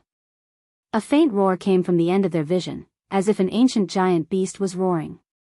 The evil aura was so thick that it was almost tangible, and it made the entire sky above the holy shrine gloomy. Dark clouds rolled in the sky, and suddenly, there was a flash, and a very unusual black lightning split the chaotic starry sky, and descended from the sky. The next moment, what was supposed to be a bright lightning bolt suddenly turned everyone's vision black.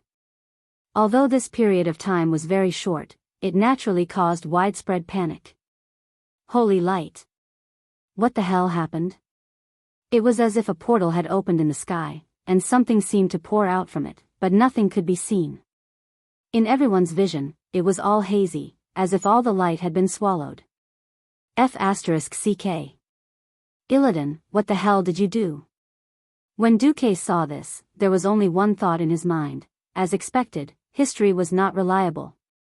Behind Illidan, there was a human figure formed by dozens of highly concentrated dark energy that looked like dark runes.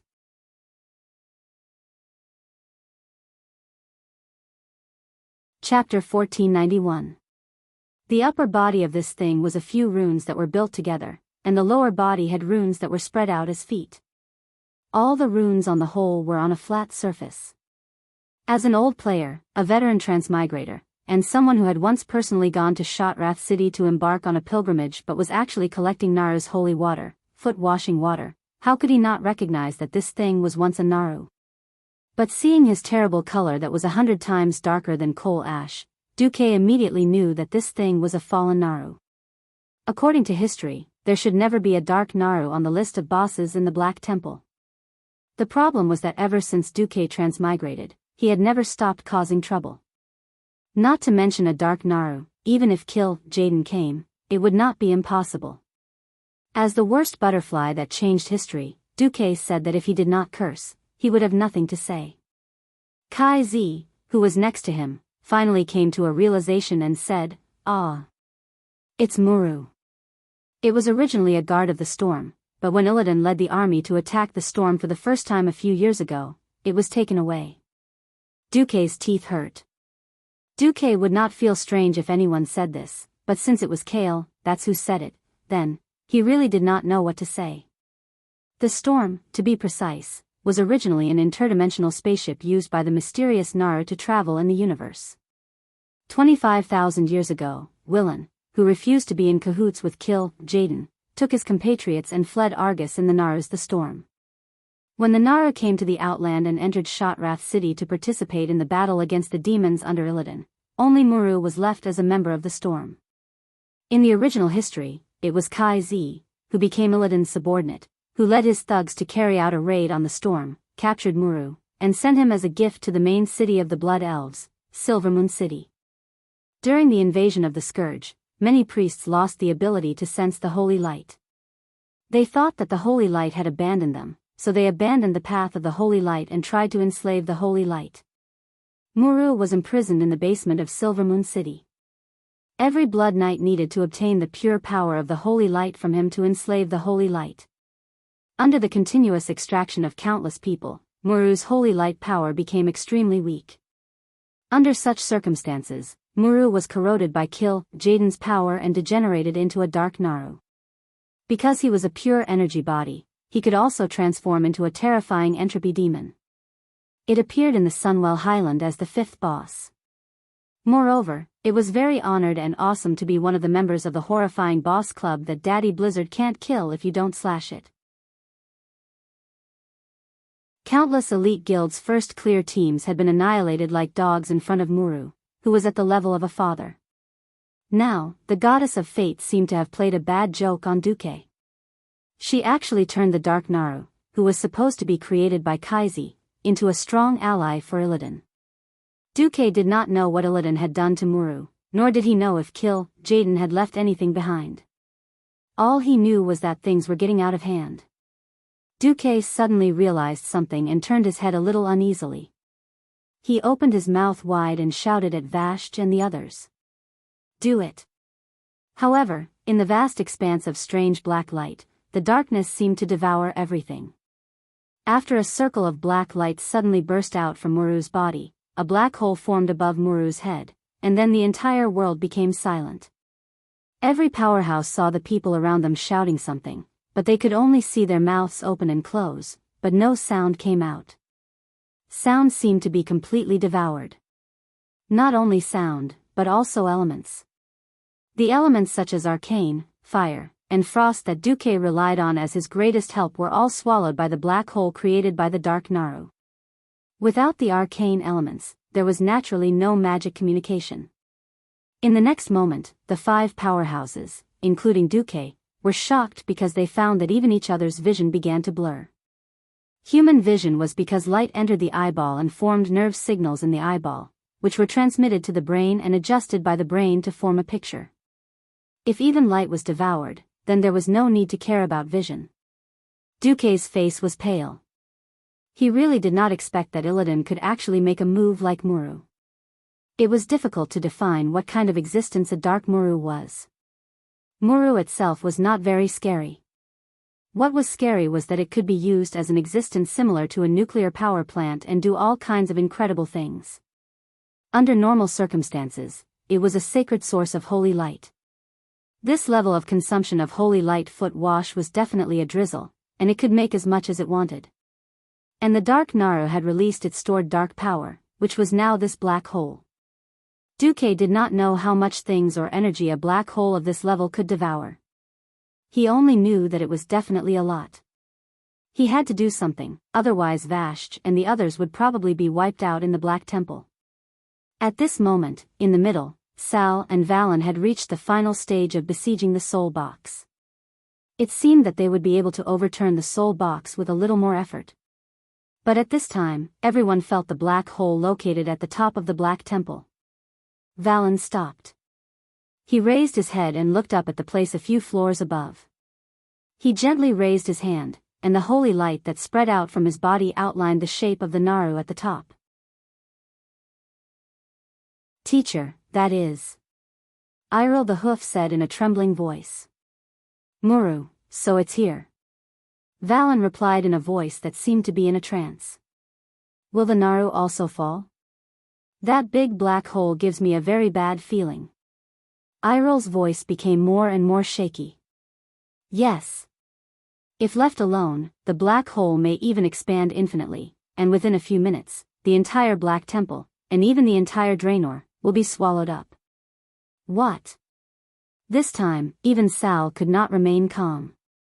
He led the Horde army here, of course, for justice, to free his compatriots from the slavery of Illidan. But so many of his compatriots died with Illidan, this was definitely not what he wanted. Can't you do something? Woken shouted. Of course. Valen said firmly, and at the same time, he turned his head and shouted, the road of the Draenei against the Burning Legion, someone must continue to carry the war flag. I have led everyone for so long, and it is time to let go. I have my duty, and you have your duty. I announce that the next Archbishop will be Iril. Ah. The Hoof was stunned. What? Merid, who was fighting, suddenly realized something. The Draenei warriors guarding the outer perimeter were also unable to remain calm. What was Archbishop Valen doing, actually announcing the next Archbishop in advance?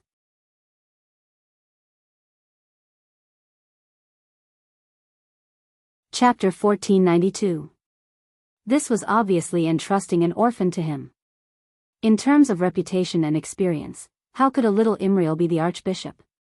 Even if she was now the successor to the Archbishop, she was still far ahead of him. At that moment, some Draenei were indignant. Naru can prove Imriel's piety, and she will be the best bridge of communication between the Draenei and the higher-ups of the Alliance. Valen only had time to say this sentence before his entire body lit up. That was the purest form of holy light. In an instant, Valen's figure became extremely tall, even reaching the ceiling of the palace that was more than 20 meters tall. In a trance, everyone seemed to hear the purest and most beautiful hymn. Countless golden runes floated in the palace, each rune shining brightly. Not only did they dispel the surrounding darkness, but they also passed through the thick ceiling and reached the highest level of the Black Temple. Duque suddenly understood. He waved his hand and stopped trying to gather the elements to fight against the black hole. Instead, he went into a strategic defense mode. At the same time, he turned a large number of elements into a giant hammer and smashed through several floors of the temple with a loud bang. The dense ice element formed an absolute domain that protected Willan. The berserk wind and snow shattered all the flying rocks, but did not harm Willan in the slightest. An ice stairway appeared, leading from the middle level to the top of the Black Temple. Don't even think about coming up. Illidan was also anxious. Of course, he knew how difficult it was to deal with Old Man Eridar, who was first on Jaden's kill list. Once his holy light got close to Muru, there would probably be variables. Therefore, his choice was to take advantage of the opportunity when Duque reduced the Elemental Hand's elemental output to forcefully break free and directly attack Valen. Illidan never expected that the person who stopped him was not Duque, but Kale, that's. Humph. Kai Z snorted coldly. His entire body seemed to become one with his phoenix, turning into a giant phoenix that firmly blocked the stairway that Valen came up from. The fire elements of the phoenix were not extracted from the outside world, but from its own power. As a divine beast, when the phoenix unleashed its full power, anyone would have to avoid its sharp edge. Go away. Illidan performed a gorgeous maneuver similar to Thomas's spin. As he flew backwards, he slashed at Kale that's more than 10 times. As a fire mage, Kai Z did not have ice barrier. However, Illidan had forgotten that the prerequisite for fire element was arcane element. Kai Z's arcane magic was also very good at it. Impact barrier.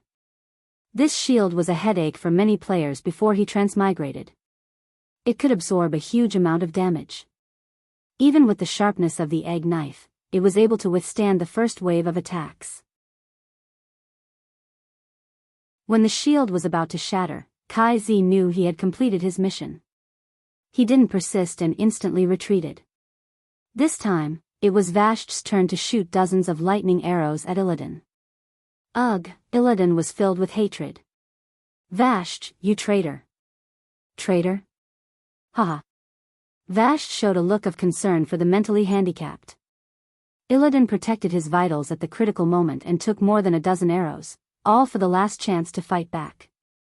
After adjusting his posture, Illidan still had a chance to rush over again. At this moment, there was a sudden crack under his feet.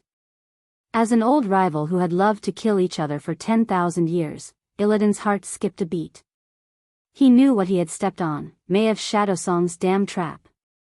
Not to mention that he was slightly injured now. Even if he was at his peak, he would not be immune to Maev's trap.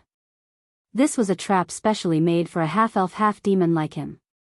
The person who understood you the most in the world was definitely your enemy. Maev had chased Illidan for so long and specially made a perfect tonic wine. It was not something that Illidan could easily break. Kneel down. Maev's cold voice sounded behind Illidan like a ghost. Sure enough, with this declaration, Illidan's knees softened and he knelt on the spot.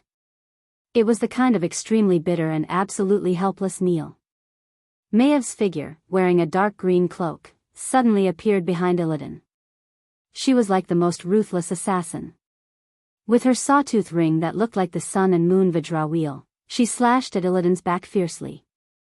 Almost every time the wheel went down, it would take a large piece of Illidan's flesh, pieces of bat wings, or the muscles of his back.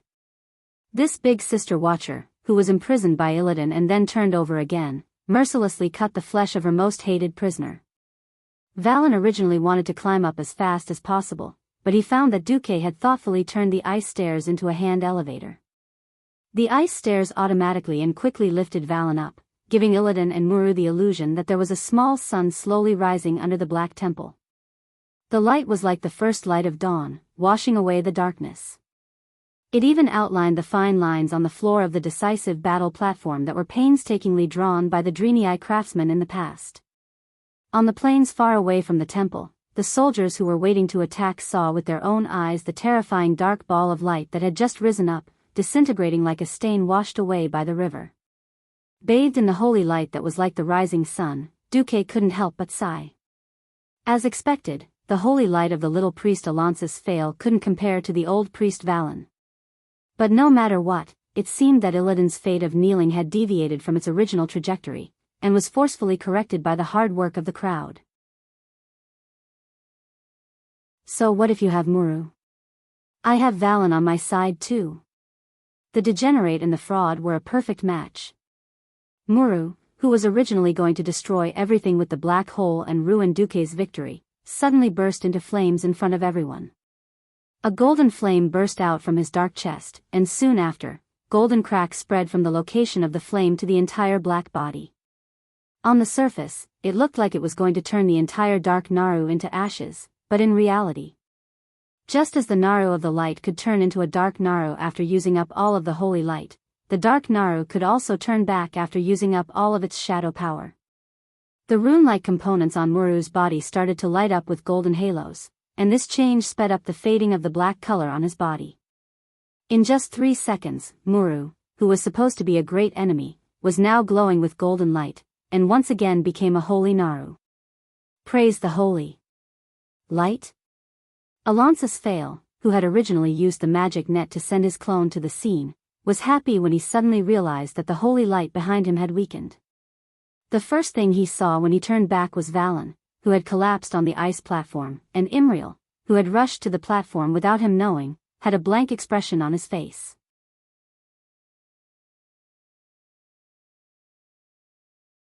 Chapter 1493.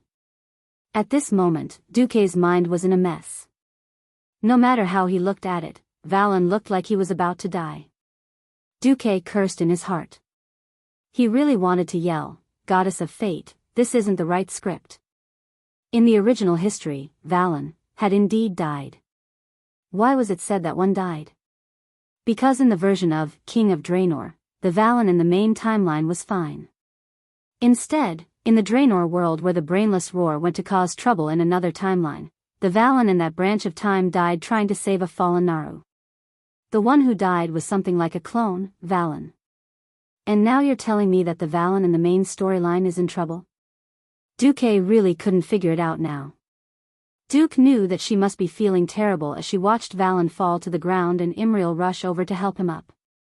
Valen lay on the ice, the holy light that surrounded him moments ago as bright as the rising sun was getting weaker and weaker. He didn't say a word and just smiled. Like a doting father, he stretched out his trembling hand and gently stroked Imriel's head. The holy light on his body had disappeared, and now he looked no different from an ordinary old Draenei. One couldn't tell at all that he used to be one of the three big shots of Eridar along with Kill, Jaden and Archimonde. Duque was a little lucky, but also a little unlucky, to witness the scene of Valen's death. At this moment, Duque suddenly understood. In fact, Valen was very old, even for the Draenei who claimed to have eternal life. In the torment of being chased 25,000 years ago, in the repeated assassination and encirclement, it was impossible for him to not be injured at all. Valen might have been unable to hold on for a long time, but with a stubborn persistence, he stubbornly stood in front of his people. He wanted to use his last breath to find a way out for his people. But at the same time, he also wanted to repay the Naru tribe for saving the Draenei. If it weren't for the Naru who used a spaceship to rescue the Draenei who refused to associate with Sardras from planet Argus, there would probably be no Draenei left in the world, and no one would know the secret of the Burning Legion. Over the years, Muru had protected the Draenei more than once. This was an inevitable repayment. Whether it was for Muru, or for the sake of purifying the dark Naru called Kara, Willan would sacrifice his life without hesitation. Imriel looked sad, but when she realized that Wayland's death could not be reversed, she accepted it. A Draenei girl's ethereal and clear voice echoed in the sky above the black divine palace. With the help of the translator, Duque understood. The darkness will eventually pass, and all the suffering will be worth it. May our companions be as numerous as the stars in the sky, as endless as a stream. I hope that pain can sharpen our hearts, and that failure can guide us. I hope that we can meet more comrades. I hope that we can finally defeat the Burning Legion. Listening to Imriel singing, Duque fell silent. He still did not know what to do about Willan's death, or rather, he was at a loss. Suddenly, Duque saw Willan smiling at him. The Draenei prophet raised his right index finger shakily, and used the last of his strength to shoot a beam of light at Duque's brow. The next moment, Duque, who was in Karazhan, found that his will was connected to a strange world. He immediately saw an unusual sky above his head. Four conspicuous moons immediately attracted his attention. The air was amber, and the blue rock veins twisted and intertwined in thousands of different ways, forming strange rock structures. Duque did not see any water source, but the blue rocks were like surging waves that were frozen in an instant. The scene was like the fantasy of a talented artist. Some creatures were scattered on the surface of the rocks, or hovered in the air. They came in all shapes and sizes, and some were even difficult to describe. Bright colors, different movements, dances, games, battles. Almost none of the patterns formed had any real meaning. Duque tried his best to find an abstract meaning in all the chaos. At this time, a creature that looked like a Draenei appeared, leading many demons, and began to kill all the creatures in this world. This guy easily used green energy to flatten everything around him. After clearing up an empty space, he knelt in the ruins that he destroyed, and used his claw-shaped fingers to draw mysterious symbols with terrifying energy. When he was done, the slaughter around him stopped. At this moment it was abnormally quiet, and the whole world was in a terrifying silence, waiting for the death knell to ring. Then, there was an explosion that destroyed the world. When Duque tried to divert his attention to try to trace this spiritual message, the transmission stopped. Wait. Willan. I haven't. When Duque came back to his senses, something even more ridiculous happened. Under everyone's gaze, Willan's translucent soul flew out of his body, and was then sucked into the soul box that was on its last breath. F***CK. What the hell? Not only did he suck Orgrim, he even sucked Willan's soul. You're just a soul box, you're going against the heavens. For a moment, Duque had the urge to destroy the soul box on the spot and save Willan's soul. But at this moment, Thrall and the others could not stop in time, and directly destroyed the last form of the soul box, the source of wrath. After all, the source of wrath had something called wrath aura. Who knew how much wrath energy was stored in the soul box, and when it released this negative energy, everyone in that space would have to bear the shadow damage that would double over time. Without a transcendent existence like Duque to hold the line, this was a battle of mutual harm. Either Thrall and the others would be crushed to death by the shadow energy, or they would destroy the soul box first. The current situation was just that cruel. They did not dare to stop, and they could not stop. Looking at the soul box that sucked Willan's soul in at the last moment, and then turned into a delicate little box, everyone, be it the Alliance or the Horde, was stunned. They did not know what expression to use to face this situation. This, can I use vulgar language? Can't. Then I have nothing else to say. Duque's head was about to explode, and he did not know what to say. But before he gave a sad speech, there was one last thing to do: take care of Illidan.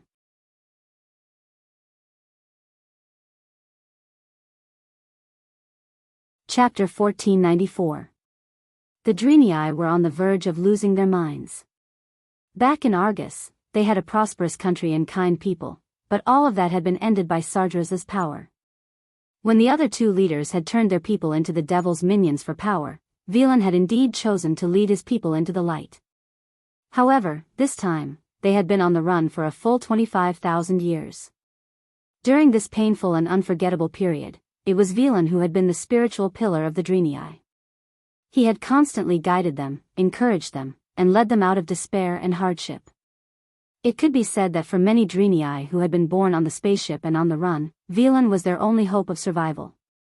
Now, this pillar of support for the entire race, the immortal Velen, had suddenly fallen without any warning. This caused all the Draenei to fall into grief and madness. Merrid was in a rare state of rage. He waved his holy light warhammer and rushed up the ice stairway that had carried Velen to the highest point of the platform. Suddenly, the heaven's stairway broke. Rad fell from a height of more than 3 meters. Then, he saw Duque standing at the edge of the hole, and anger welled up in his heart. Duke Marcus. What are you doing? Duque turned around slightly, his eyes sharp. He glared at Merrid. Look at your holy light, and think about what Prophet Velen taught you. Fighting against evil requires a warrior with a pure heart, not an avenger. Are you worthy of Velen's teachings? Merrid's body trembled. Only then did he realize that the holy light on his body had become sparse and messy. The holy light was the purest manifestation of the will of justice in one's heart. If the motive was not pure, the holy light would naturally not be pure, and the power of smite would plummet. Merrid was speechless. On the other side, Imriel gently put down Velen's withered body that had lost its soul. She picked up her warhammer. Imriel's body lit up with a holy golden light. This was the Black Temple, the darkest and most filthy place in all of Draenor. Eridar warlocks from the twisting nether carried out all kinds of forbidden experiments, and the wails of the souls of the wronged filled the once sacred hall. Hence, the sky above the darkness shrine was always shrouded in the most evil and thick black clouds. However, at this moment, a golden dot of light grew larger and larger. From a small dot, it became a golden pillar of light that pierced through the heavens and the earth. At first, it was a little vague, but soon, everyone heard a female voice. She said, "Prophet Willem's flame of life has been extinguished. The Drenii are not destroyed. The Drenii people love peace, but as long as the Burning Legion is not destroyed, the Drenii people will join hands with everyone in the Alliance to raise the Alliance's war flag high and let it fly high above this glorious world. Long live the Alliance." It was a vow to fight. Every Drenii, every allied warrior who could see Imriel, could clearly see the warhammer in Imriel's hand turning into a golden torch. The holy light was blazing, burning fiercely. Then, another pillar of light pierced through the heavens and the earth. That was the will of countless Drenii paladins and priests. Then, the pillar of light gently turned into a beautiful arc of light, merging with Imriel's pillar of light, becoming an even bigger pillar of light. Duque was a little stunned. He watched as Imriel's body was surrounded by golden flames. In an instant, a dazzling soul war flag rose from Imriel's back, and immediately turned into a pair of shining golden wings. Now, Imriel had 2 wings like her compatriots. However, the Eridar demon had ugly bat wings, and now, her hooves looked more like an angel. Alright, hooves and angels. Just the thought of it made Duque drunk. He really did not know that there was such a trick. Thinking about it, it seemed reasonable. After all, when he did not give up his moral integrity, it was because of a kind-hearted big boss who passed it on to him that he was able to avoid the crisis of his soul falling into depravity. Spiritual energy originated from the soul. Since souls could be passed on, as one of the greatest manifestations of soul energy, it was not impossible to pass on the holy light to others. Of course, the hooves were not that powerful, but the problem was that Valen had them. Looking at the system notification, Valen passed about 18,000 years worth of holy light energy to Imriel. Duque felt a headache coming on. Once upon a time, Duque was a Wuxia fan. Every night, when he could not sleep, he would fantasize about some old man passing on 60 years worth of inner strength to him. Now, that old fart Valen actually gave Imriel the holy charlatan card.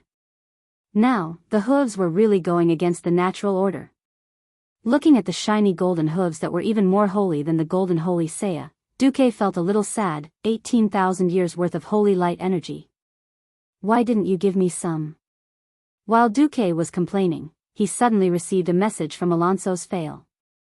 Duque, His Excellency Valen seems to have poured all the remaining holy light energy that he could not into Imriel's body into the magic weave before he died. The system notification again. Valen has injected about 8,000 years worth of holy light energy into the magic weave. That's good. Valen, you're a good friend. I'll take care of your hooves from now on. Even though he knew that Valen could not give him the hooves, that feeling was like winning the lottery or opening a treasure chest and getting a divine artifact. Her hooves fluttered her golden holy light wings unskillfully and rose into the air. Then, with a ridiculous posture similar to a standing long jump, she jumped onto the highest platform of the Black Temple. Commander Marcus, I, Imriel, as the Drenii leader candidate, request to join the crusade against Illidan. The sound of her hooves was sonorous and powerful. At this time, there was no longer any hesitation on her youthful face. Duque instinctively wanted to refuse at first. It was not that he did not think highly of Imriel's potential, but it took time and opportunity to turn potential into strength. Since ancient times, many geniuses had failed halfway and could not fulfill their potential. Valen suddenly died, and Duque did not want another Drenii leader to die.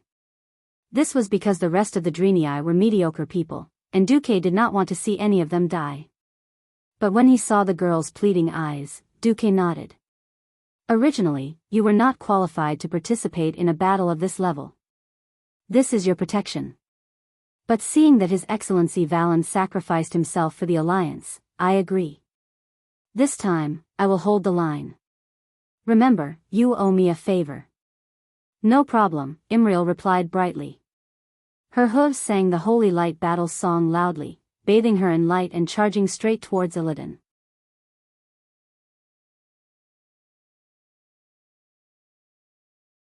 Chapter 1495. Just now, Duque had the time to do so many things, of course, because Illidan was too busy to leave. Maev's shadow song locked Illidan up for 10,000 years and chased him for nearly 10 years.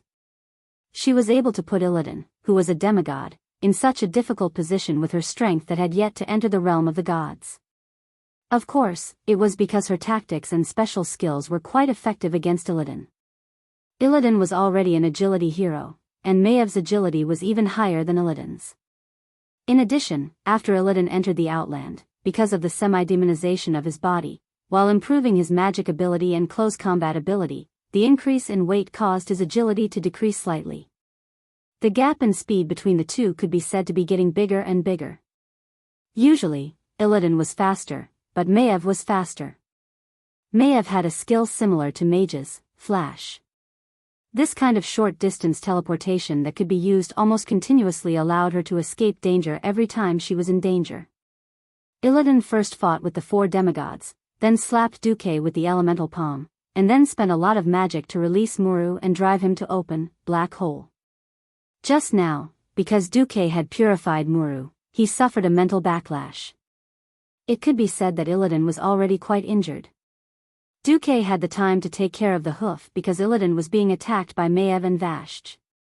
Maiev fought Illidan in close combat, and from time to time, she would use Shadow Trap to give Illidan a hard hit, or suddenly disappear, followed by a set of Backstab and Shadow Ambush. And Vashj would look for opportunities, and when she wasn't sure, she would never shoot indiscriminately. After a few rounds, the extremely smart Vashj actually faintly grasped Maev's attack rhythm and made a few successful coordination. This made Illidan feel even more uncomfortable. Illidan suddenly saw an obviously unqualified hoof running up to him with golden light all over his body. What he felt in his heart was not happiness, but endless anger. He could see that Duque quite valued this Drenii girl. If he was a despicable person, then he would definitely think that the opportunity had come. As long as he captured this blue-skinned girl, maybe he would have a chance to escape. But he was Illidan. The arrogant and arrogant Illidan. The stubborn Illidan who always insisted on doing things his own way. He disdained taking hostages. Therefore, he felt humiliated when he saw a young female holy knight who did not even have a demigod body charging at him. Don't look down on me. Bearing the brunt of Maev's sword formation and Vashj's triple shot, Illidan suddenly accelerated and slashed at Imriel. Warblade of Azzinoth was an extremely fast weapon to begin with. This was the first time Imriel had seen such a faintly discernible sword technique in his life. This was a world of difference from the macho man style that she had faced before, where every hit was like heaven and earth. Imriel had been tricked. The knife flew past the hoof's clumsy parry and slashed at her neck. For a moment, Vashj and Maiev, who wanted to save him, cursed in their hearts. Who knew that an accident would happen? Clang! The mighty Azzinoth's blade actually bounced off. In fact, when Illidan swung his sword at Imriel's shoulder and neck armor, he could not help but feel bitter. The crescent-shaped curved blade in his hand was a divine weapon through and through. But this slash only left a deep gash on the opponent's armor, and did not hurt her flesh at all. Illidan could not help but feel a chill in his heart. He was a demigod, and one slash could not even break the opponent's defense. This proved that his dark energy had weakened, and the opponent's power of holy light was strong. The powerful holy light created a strong armor-like effect, reducing most of the damage from the Warblade of Azzinoth. Illidan was startled, and so was Imriel. She never thought that the gap between her and her opponent was so huge. If not for the power of holy light inherited by Master Valen, she would have been decapitated by that slash just now. One would not know the power of the divine realm if one did not fight with a real powerhouse. Her strength had actually soared to the level of a hero after a few months of training. In addition to Willen's holy light, she originally thought that she would be able to fight against any demigod. However, Willen's simple oblique slash had caught her off guard. Illidan's attack was not just fast. His well-honed technique allowed him to double accelerate his sword according to his opponent's reaction. Obviously, he had guessed her next intentions and actions, so he took the initiative to attack the vital area that she had to save. If not for the holy light's stronger restraint on Illidan than expected, she would have been decapitated. At this moment, Imriel deeply understood what Master Valen meant when he said, "You are no match for the top powerhouses." For a moment, Hoof could not help but break out in a cold sweat. Of course, she was not the only one who broke out in a cold sweat. Duque, who was holding the line, also broke out in a cold sweat. He was betting that Hoof would be invincible at the last moment, and that would be victory. Who knew that Hoof would be able to withstand it? In the following battle, Imriel was simply more and more shocked. She knew very well that she could continue to fight, not because she had become stronger, but because the other two powerhouses, Maev and Vashj, were entangled with Illidan. Even if Illidan did not have the time to attack her, the absolute difference in attack speed still caused her to be suppressed by Illidan, and she almost could not even fight back. But when Illidan's fast sword slashed her body, she could still withstand it. This was because when Illidan slashed her, he would also receive the damage from her aura of punishment. And she injected a large area of holy power into the ground, which was also hurting Illidan. On the other side, Illidan was also frustrated. In the beginning, this Draenei girl was so weak that if it was a one-on-one fight, he was confident that he could kill her in 3 moves. But as the battle went on, Imriel had become more and more mature, and her counterattack and defense had become more and more stable. In contrast, Illidan had become her sparring partner, teaching her how to kill him with real swords and spears. At this moment, Illidan finally realized that no matter how much he suppressed this girl in the duel, no matter how much advantage he had, he would never be able to win. Now he was like a trapped beast, making his last resistance and letting out a final roar. No. No. No. I am Illidan's storm rage. The strongest night elf in the world. This is definitely not my ending. Illidan no longer had any hope of killing Maev's Shadow Song or Vashj. But at least he still had a chance to drag this Draenei girl down with him.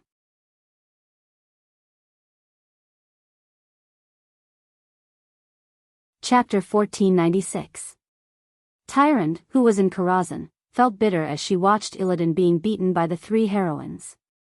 Illidan was proud.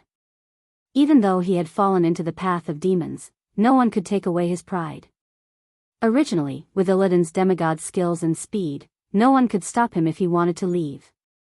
Living an ignoble existence was not something that every expert could do. Illidan was still angrily attacking every enemy in his field of vision.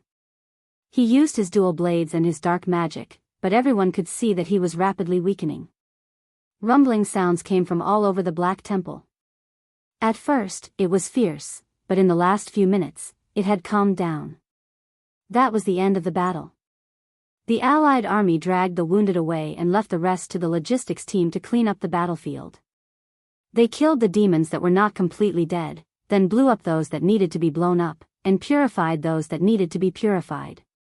Even if the Outland would one day collapse, before that day came, the Black Temple would still be returned to the Draenei and renamed to the Temple of Karabaer. Illidan was like a cornered beast. He still had too many things to do. His dreams had not been realized. His grand blueprint had only been completed a few pieces. Was he going to give up just like that? No. He was not willing. He was not willing. Even if he lost to anyone, he could not lose to Duke Marcus, the hateful human who had stolen Tyrande from him. No. Did you see that? Did you see that? I haven't lost. I haven't lost. Illidan yelled like a madman. Whether it was the 3 heroines who were besieging Illidan, or the powerful figures who were holding the line, none of them took Illidan's words to heart. They only thought that it was the last words of madness of a traitor whose soul had been corrupted by evil energy, and who was already more demon than elf. Only 2 people understood what he was saying. Tyrande, who was in Karazhan, hugged Duque tightly. She wanted to rub her perfect face into Duque's chest. Duque could clearly feel a wetness spreading from his chest. It was Tyrande's tears. Compared to Tyrant's simple sadness, Duque was actually the most conflicted. At this moment, Duke was finally certain that Illidan was just like how it was in history. He was actually playing the infernal affairs game. Why was it that he had been hunted by Maiev for so many years but had never fought with her?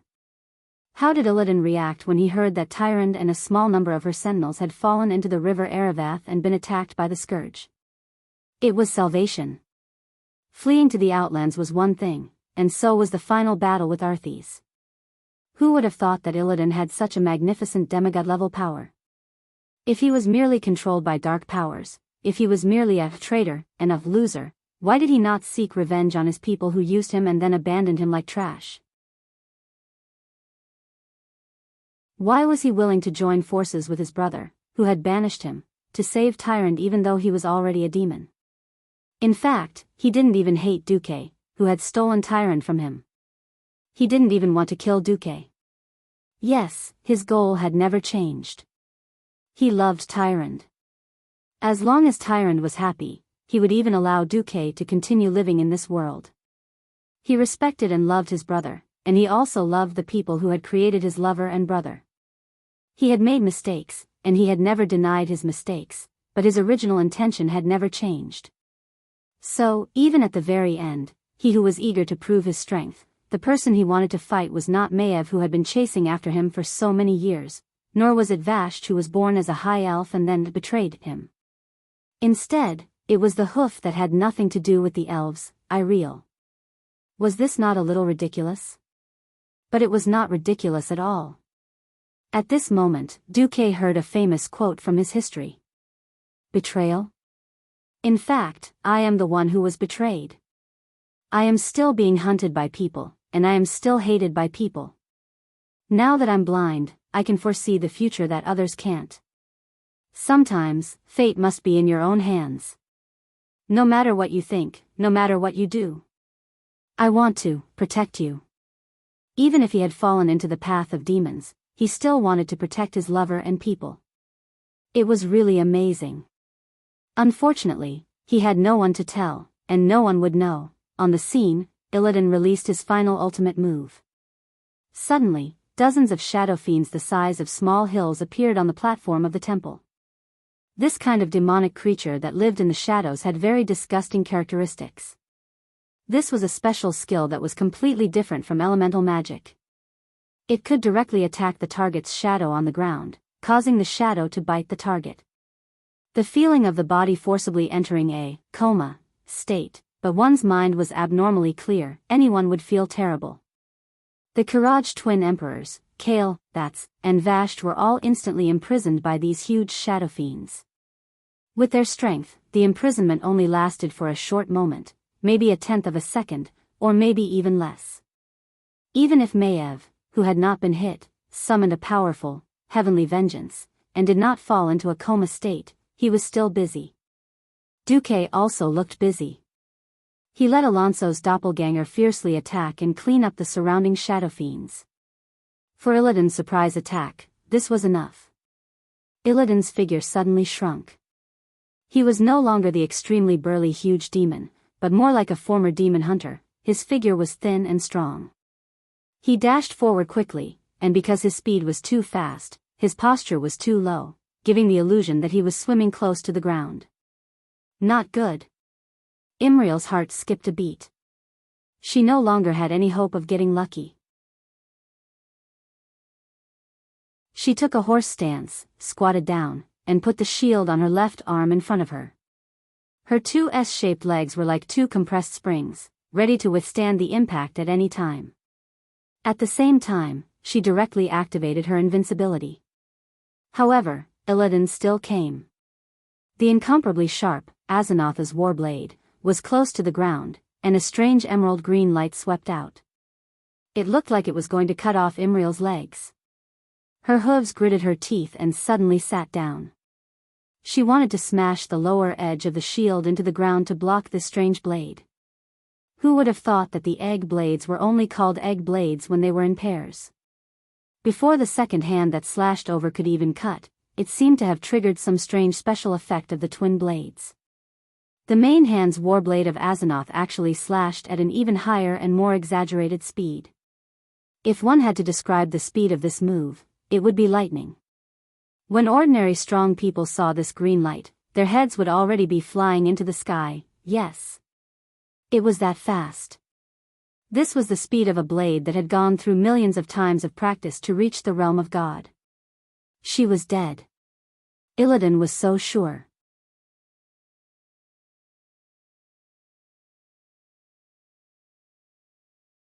Chapter 1497. What happened next made everyone who saw it speechless.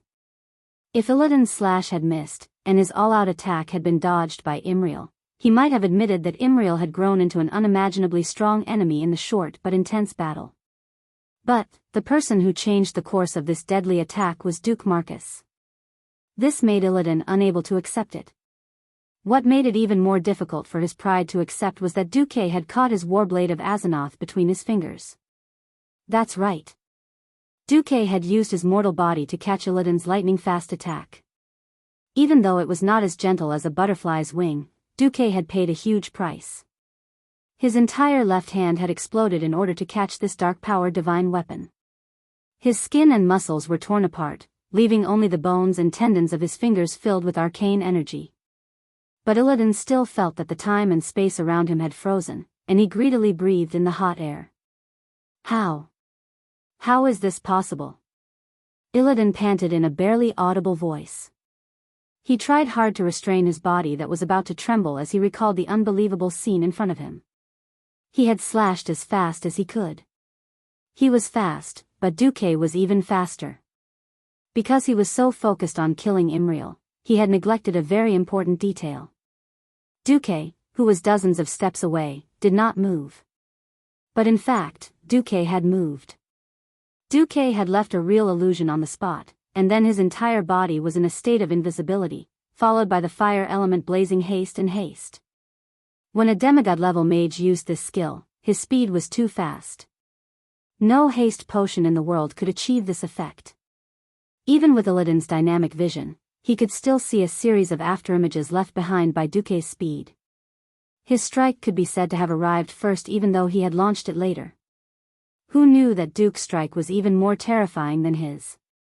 Duke had caught up to him from dozens of steps away after he had launched his strike. Duke threw away the staff in his hand and used his left hand to grab his divine weapon warblade. Initially, he thought that he could cut off Imriel's neck in Duque's hand. It turned out that he had thought too much. On the blade that he had extended, there were indeed 3 fingers that were very characteristic of the Scourge army: thumb, index, and middle fingers. Moreover, he did not grab the blade from the front, but bent his wrist and grabbed the back of the blade from the back. He did not enter the path of the blade, but caught up with the speed of Azzinoth's warblade. While the main hand of Azzinoth's warblade was grabbed by Duque, the other hand's blade collided with Imriel's shield. At this critical moment, Duque's right hand suddenly lit up with the brightest golden light. That was the holy light of the demon slayer in Duque's hand.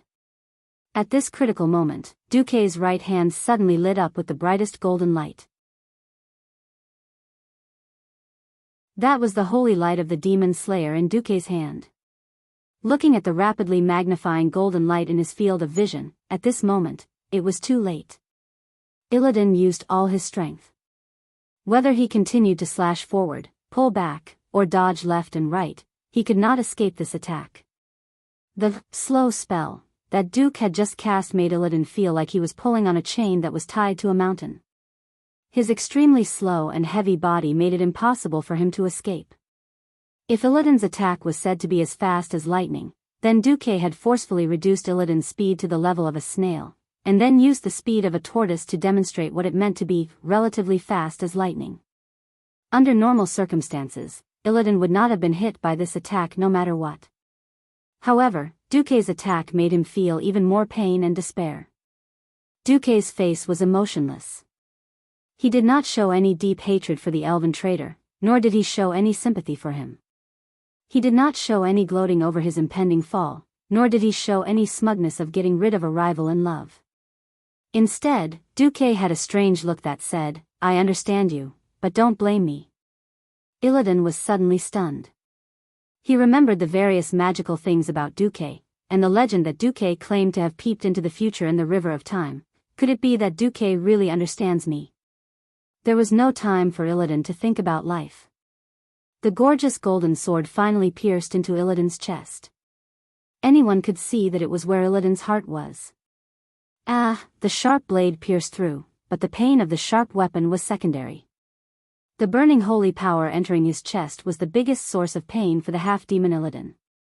Unable to bear it, Illidan let out the most tragic howl. Almost instinctively, Illidan made a dying counterattack against Duque. Duque barely managed to block the main attack of the twin blades of Azzinoth with the ice barrier. However, the offhand of the blade flashed past, and the entire right arm of the humanoid puppet that looked like Duque flew into the sky. Duque stumbled back. Illidan still did not admit defeat. He threw away the blade in his left hand and held the hilt with his right hand, trying to pull out the demon slayer. At this time, Imriel, who had just recovered from his daze, heard Duque's command, "Hoof, go. Smash the hilt." Heroes were heroes because they had the courage that mortals could only look up to. Even though he had just escaped from being decapitated again, Imriel's legs under his bow suddenly straightened, and his whole body shot out like a cannonball. "Go to hell, so-called king of the outlands."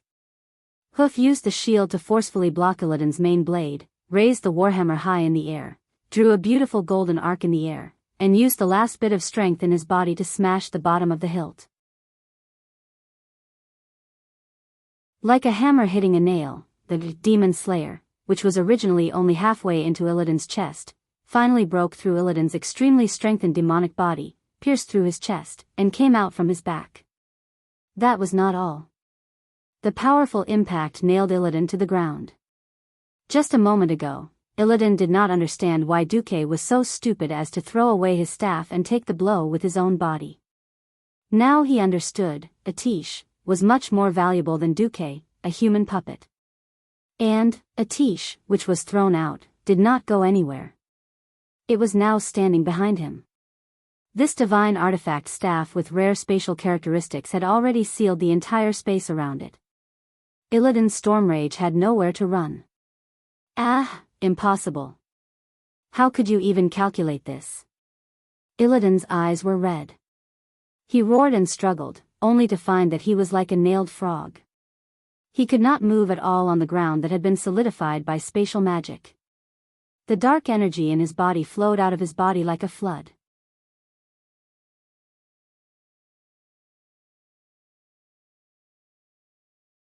Chapter 1498.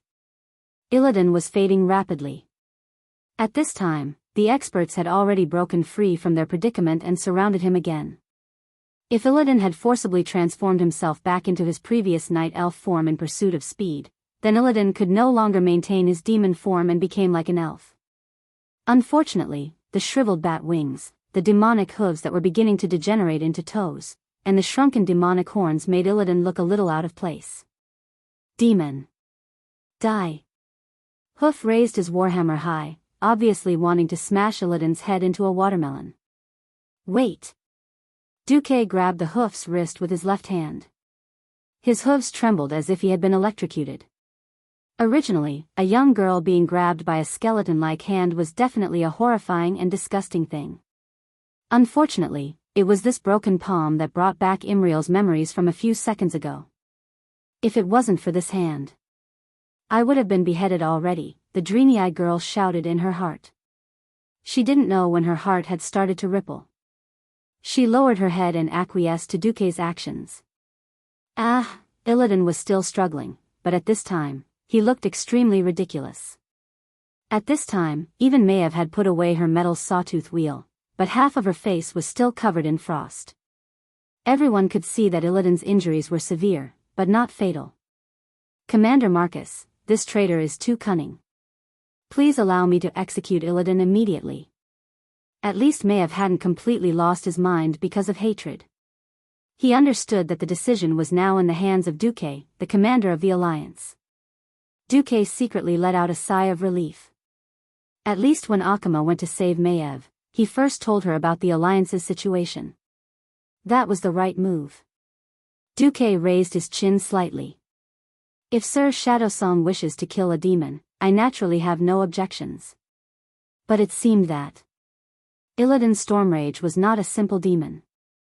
After all, not a single demon in a weakened state can survive a full-powered strike from me, not even Archimonde. At this moment, everyone remembered that Duque was the hero who had personally stabbed Archimonde in the back on Mount Hyjal and killed the commander of the Burning Legion. Moreover, the holy light in front of them was real. Duke and Irel's holy light was as powerful as a nuclear bomb to a demon's vital organs. Illidan was still alive. It could only be said that the part of him that was an elf was still the majority, and the appearance of a demon was just a facade. Hearing Duque's words, Ma Sun was speechless. At this moment, Tyrant hurriedly appeared. She borrowed Duque's strength to cast a projection. May of Shadow Song. Thank you for your efforts in pursuing Illidan. But Commander Marcus was right. Since Illidan's main body is still a night elf, he must receive a fair and just trial for his betrayal. Duque pursed his lips. Did you hear that? May of Shadow Song. Yes. Mayev's hands were trembling, and she clenched her teeth tightly. Duque stepped forward and whispered to Maiev, if a hunter no longer has prey, then a hunter is no longer a hunter. Do you understand what I mean? This time, Maev's whole body visibly trembled. I understand. Duque smiled. Very good. Before Illidan's trial by the Alliance Assembly, I will leave him to you, Your Excellency Maiev Shadowsong. Don't worry. Maiev immediately displayed her profound skills as a warden. First, she took out a pair of glittering golden shackles and locked Illidan's limbs. Then, Duque used an arm made of holy elements to pull out the Demon Slayer sword. Illidan shouted, Kill me! Kill me! I am the king of the Outlands. I am Illidan who slaughtered countless orcs and Draenei. Kill me! A king should not suffer such humiliation. Maev's face was cold. You are not AF * King. You are just a shameful traitor. As she said that, she stuffed Illidan's mouth with a piece of ragged cloth. This scene made Tyrande, who was watching from Karazhan, worried. Since Illidan had been defeated, there was no need to worry about the rest of the small fries. Duque gave a slightly strange order. Destroy all demons, but try to capture as many of the Illidari demon hunters as possible. Hoof did not understand. Why not kill these fallen ones who have fallen into evil and use dark energy as their power? Whether they fall or not depends not on what they say or what power they use, but on what they do. If the final result proves that they are actually on the side of justice, and that they have done more than the sacrifice, then I think they can be forgiven for what they have done. When Imriel heard this, she shook her head forcefully. I am sorry, Duque. I cannot agree with your point of view. I think we may have a very big difference of opinion. Difference of opinion? Duque smiled. At the same time, he turned into the dark and entered the shadow form of a priest. Duque's ability to use the conflicting powers of holy and shadow form at the same time was enough to shock Hoof. What shocked Hoof even more was what Duque said next. What if I told you that the Alliance Commander Duke Marcus standing before you not only knows how to use dark energy, but was also a high-tier Void Lord of the Twisting Nether? You. Imriel felt that something that he had been holding on to was crumbling. What if I told you that I used this to infiltrate the Burning Legion, and finally blew up Sardra's largest fortress in the Twisted Nether during the Ancient War, killing at least 5 billion demons? Duque's casual words had a huge impact on Hoof's heart. Every Draenei could count their own history. They knew how many times their race had managed to avert disaster. One of the most unsolved mysteries was that in a battle 10,000 years ago, the Burning Legion had clearly gained the upper hand, but they suddenly withdrew all the demons and let go of an easy victory. This was known as the greatest mystery. Now, this eternal mystery seemed to have an answer. Imriel was completely stunned. No, not just Imriel, even Illidan, who was struggling as Maiev dragged him away from the platform of the Black Shrine, was deeply shocked. Duque's words echoed in his mind over and over again. At this moment, Illidan was finally sure that Duque, who was more like a demon than Jaden, who was best at scheming, must have guessed his thoughts. Of course, he also guessed that Duque was explaining to him what kind of situation he and Tyrant were in back then. Awu. Duque, you bastard. Illidan was very agitated as he struggled. Maev's eyes showed clear disgust, and he kicked Illidan in the head. Shut up. You traitor.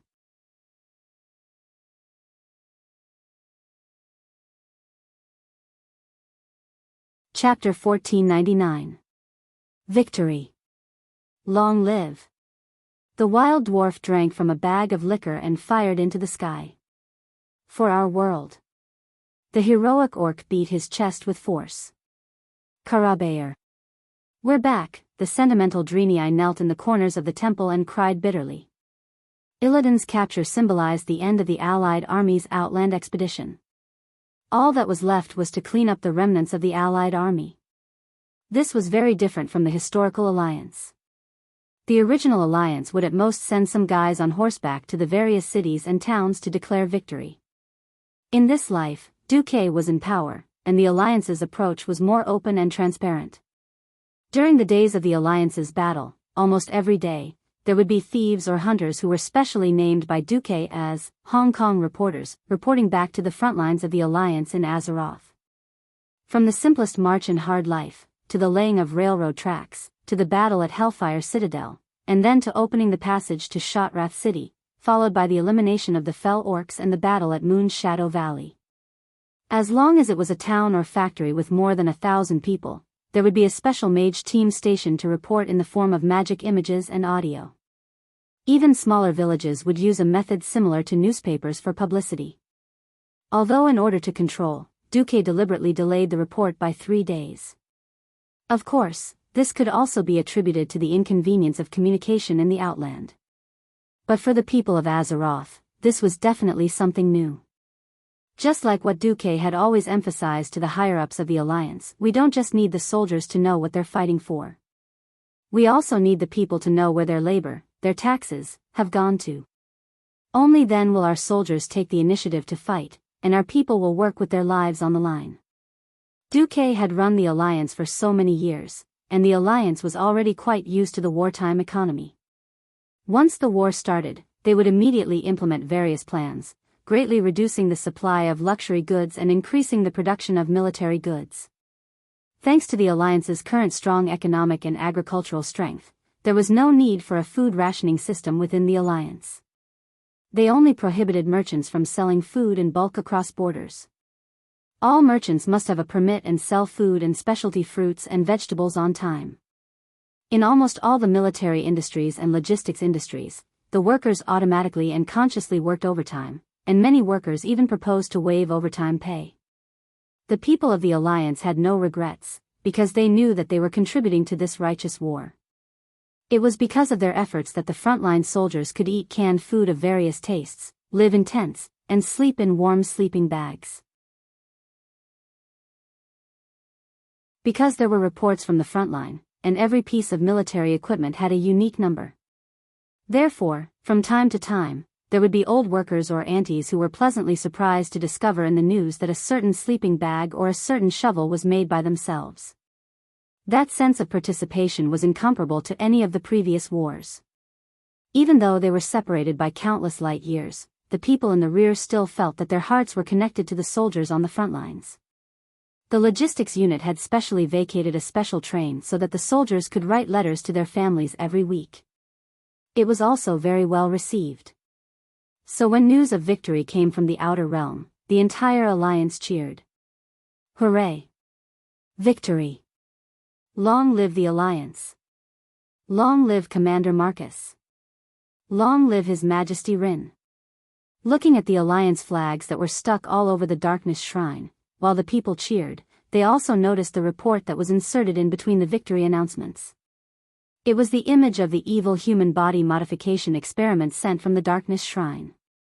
The scene of blood flowing, the taboo scene of forced intercourse with the blood fiends, almost crossed the magic mirror and pounced on the people. Ah! Although the broadcaster, Bishop Sally Whitemane, had already solemnly reminded the people before the broadcast that the following scene was quite bloody, many people still felt extremely uncomfortable. There were number 18 prohibitions in the Alliance.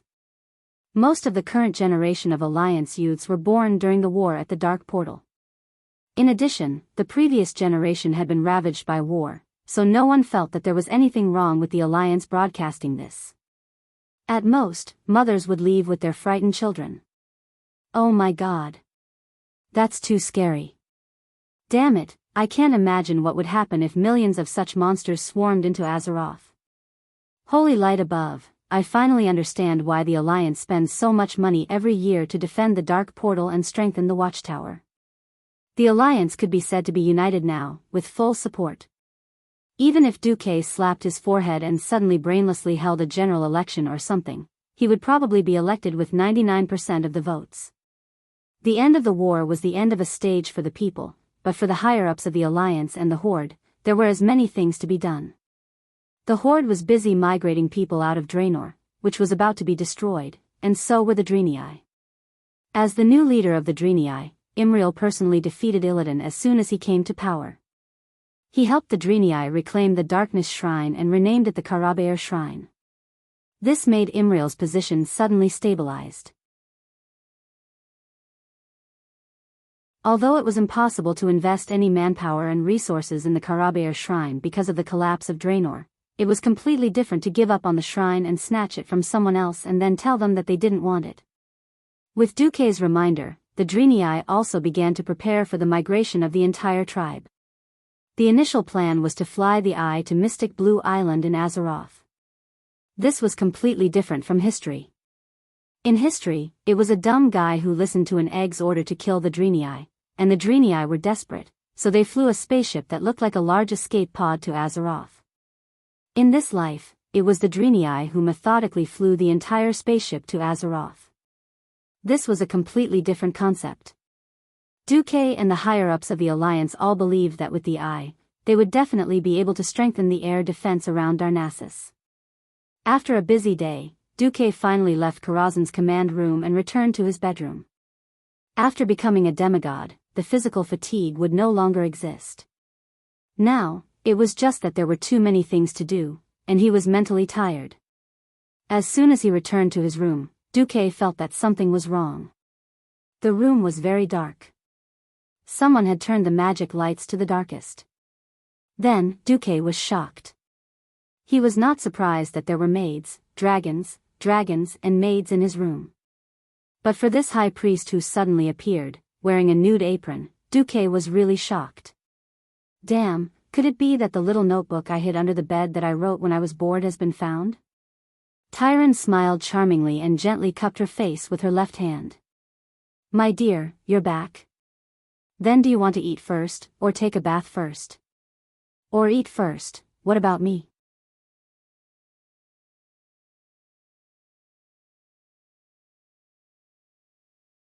Chapter 1500. There's such a benefit? Duque's eyes lit up. When he first taught Tyrande, she refused no matter what. After 10,000 years, even though Tyrande had accumulated a lot of pressure, there was a subtle change in their standpoints. From an ill-fated relationship to a true relationship, Duque never forced Tyrande to do anything she didn't want to. In the harem, it was undeniable that Duque was very interested in Tyrande. From a priestess who was as pure as ice and jade, to slowly tormenting her.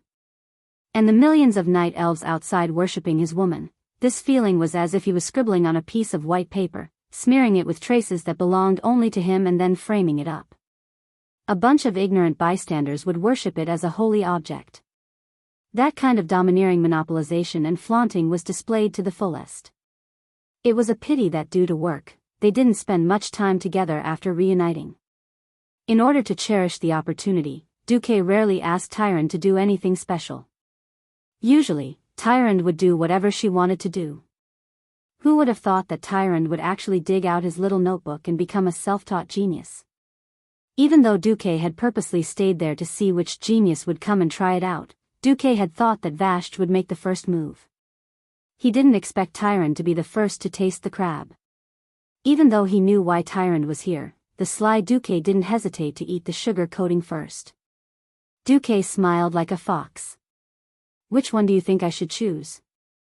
For once, Tyrant was immersed in her role. She had a vexed look on her face as she placed her hands above her abdomen, her fingers chattering anxiously.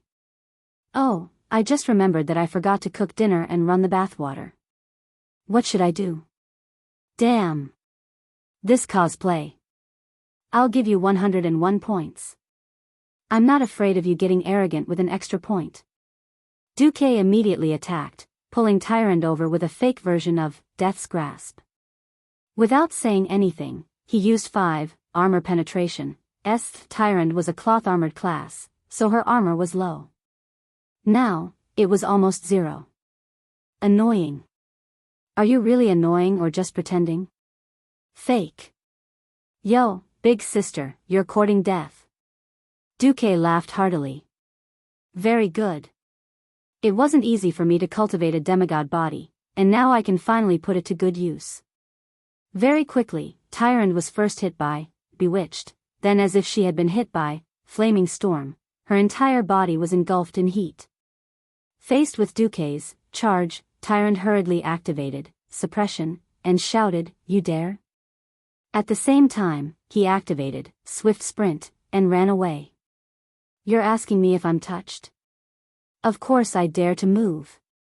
Duque immediately used Backstab on Tyrant, who had accidentally fallen to the ground in an oar's pose.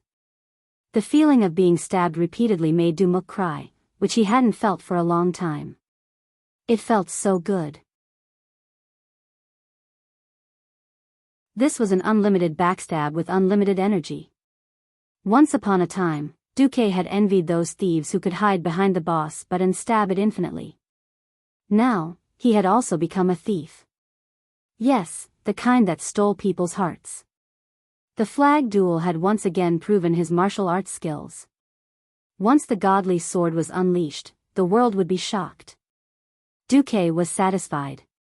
After defeating the fairy, Tyrant curled up in Duque's arms like a cat. Duque.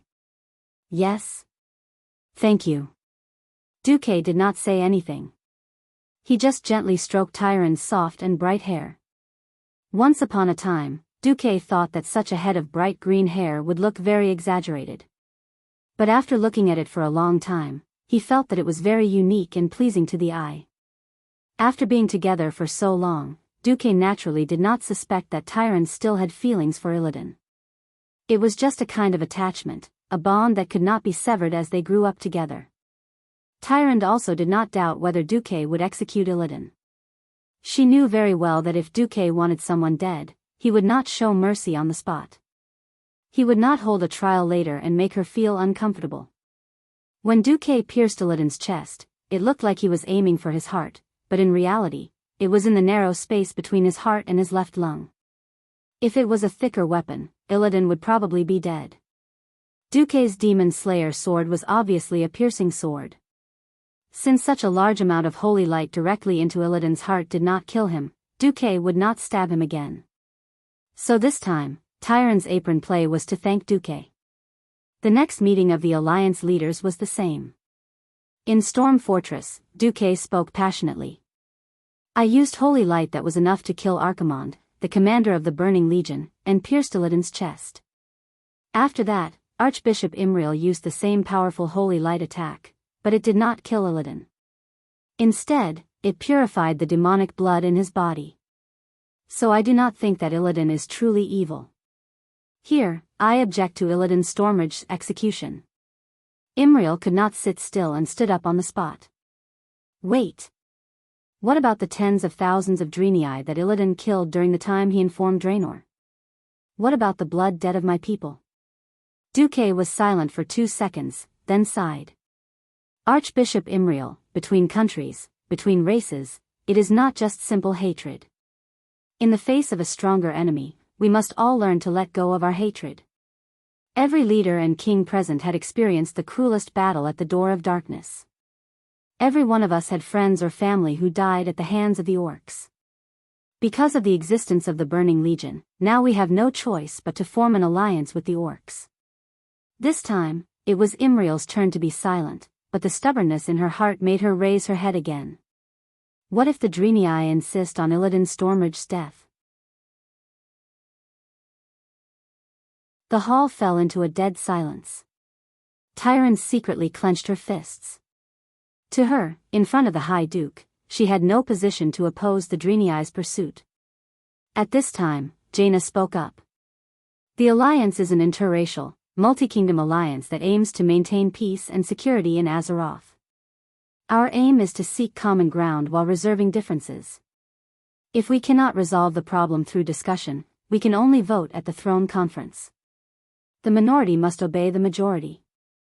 When the results are out, any country or race will only have two choices. One is to accept, and the other is to choose to leave the alliance. Also, when the Dreenii first joined the alliance, they did not ask for the alliance to kill Illidan Stormrage for the Dreenii. They only asked for the survival and safety of the race.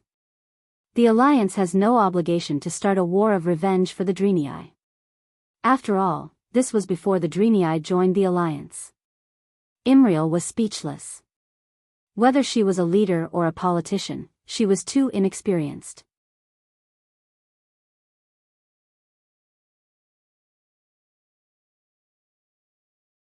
Chapter 1501. At this time, Duque rolled his eyes at Jaina. Jaina immediately knew that she had gone too far with her words. Too far? Perhaps so. But Jaina did not regret it. In Jaina's eyes, this Dreenii girl did not understand politics or a country at all. Without Valen, the Dreenii race would not be of much use to the alliance. Their population was small, and their combat power was low. Their once advanced technology had all been lost and could not be used at all. Valen, the only person who knew the secrets of the Eridar clan, had been sucked into the soul box. As for the Naru, they were two different races. If they had the heart to persuade the Naru, once the Naru and Dreenii were separated, the Dreenii would be a burden to the alliance. In a situation where there was no political leverage, Imriel still insisted on Illidan's death. Putting aside the relationship between Illidan and Tyrande, just the fact that Duque did not make a move meant that there must be a reason behind it. This girl who looked like Eridar was really stupid. Jaina raised her chin slightly and stuck out her nose. She did not speak. In the throne room, there was a strange silence. This time, not only Imriel, but even Merid, who was beside Imriel, felt that something was wrong. If one had to describe the atmosphere, it would be estrangement. There was an invisible barrier between Imriel, the leader of the Dreenii, and the other leaders of the alliance, but everyone could feel it. Merid, who was standing beside Imriel, used his elbow to poke Imriel's arm. Imriel finally understood. She raised her head and said in a clear voice, "I am sorry. If I do not execute Illidan, who is stained with the blood of my people, I cannot answer to my people. If there is a special reason, I am willing to listen." Imriel's attitude was neither humble nor arrogant, and she received praise from many leaders of the alliance. At least, Master Craftsman Jurban and Kudran looked at her with approval. All right. Duque sighed deeply. All leaders with voting rights, please stay. The rest, please leave for now. Everyone's heart skipped a beat. It was rare for a throne conference to take such a confidential measure. This meant that what Duque was about to say was the absolute secret of the alliance, or even the entire Azeroth.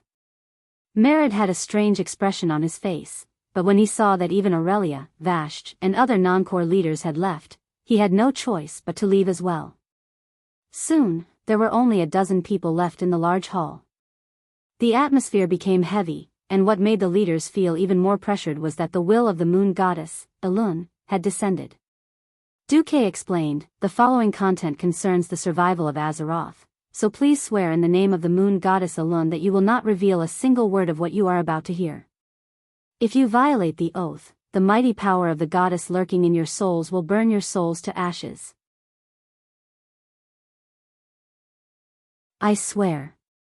The leaders swore one after another. They immediately felt a gentle yet resolute strength enter their souls. After everyone swore, Duque received Elun's message. Then, Duque raised his hand, and suddenly a huge arcane barrier rose from Duque's body. In this huge blue sphere, all elements that did not belong to Duque were forcibly expelled. Then, Duque's eyes swept across the leaders repeatedly like lightning. It was not an ordinary gaze. This divine gaze easily saw through everyone's body, from clothes to skin, to subcutaneous tissues, to internal organs, and even souls. Although Duque had left everything to the system elves, every leader felt as if they had been completely seen through. Duque's women did not feel that it was a big problem, but Imriel's cheeks suddenly turned crimson. All right, it should be safe now. If even a true god and a demigod like this can cause problems, then there's nothing we can do about Azeroth. Duque sighed. What I'm going to say next is that Illidan is probably the key to our destruction of the Burning Legion. This possibility is 99%. After Illidan was captured, he did not say a word. His tight-lipped attitude infuriated Maiev. He neither denied nor admitted to the accusations of his crimes. When he was scolded, he would occasionally retort to Maiev. As for his interrogation, it could be said that there was no progress at all. Just because he did not say anything, did not mean that Duque did not know. After carefully examining Illidan's body, Duque finally confirmed that Illidan, as in history, just happened to be doing his own thing when the Alliance attacked the Outland. When the Alliance had not attacked the Outland, Illidan began to secretly implement his own plan during the time when the Alliance reorganized the army. He trained a group of demon hunters and formed Illidan, waiting for the opportunity to attack the Legion's world. Among them, Illidan personally led the attack on the Dreadlord's home planet, Nazriza, and stole the Seal of Argus from the archives. This device allowed Illidan to directly enter Argus, the common home of Eridar and the Draenei, and the current headquarters of the Legion. Knowing that Nazriza was attacked, the Burning Legion immediately sent a large number of reinforcements here, and Illidan was waiting for this moment. He forcibly tore open his own portal. So the world changed, just like when Zul turned Draenor into a broken outland. The turbulent energy tore Nazriza apart, and the entire planet exploded into pieces. Because this planet was in the void, the souls of countless demon hunters were destroyed along with their bodies, and could no longer be resurrected. The Legion was furious, and in order to retaliate, they opened more portals in the Outland.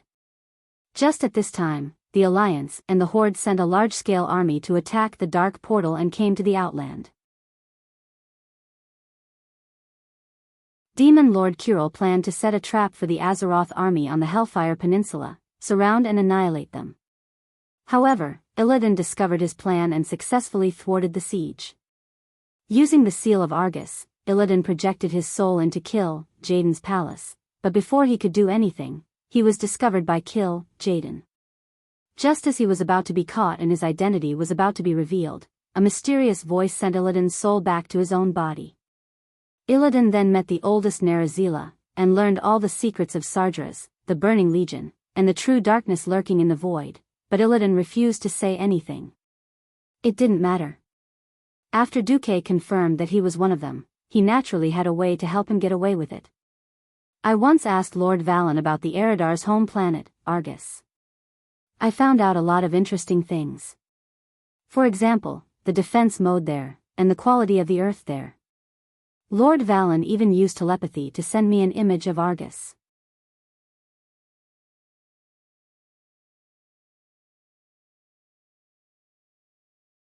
Chapter 1502. It was Argus's information.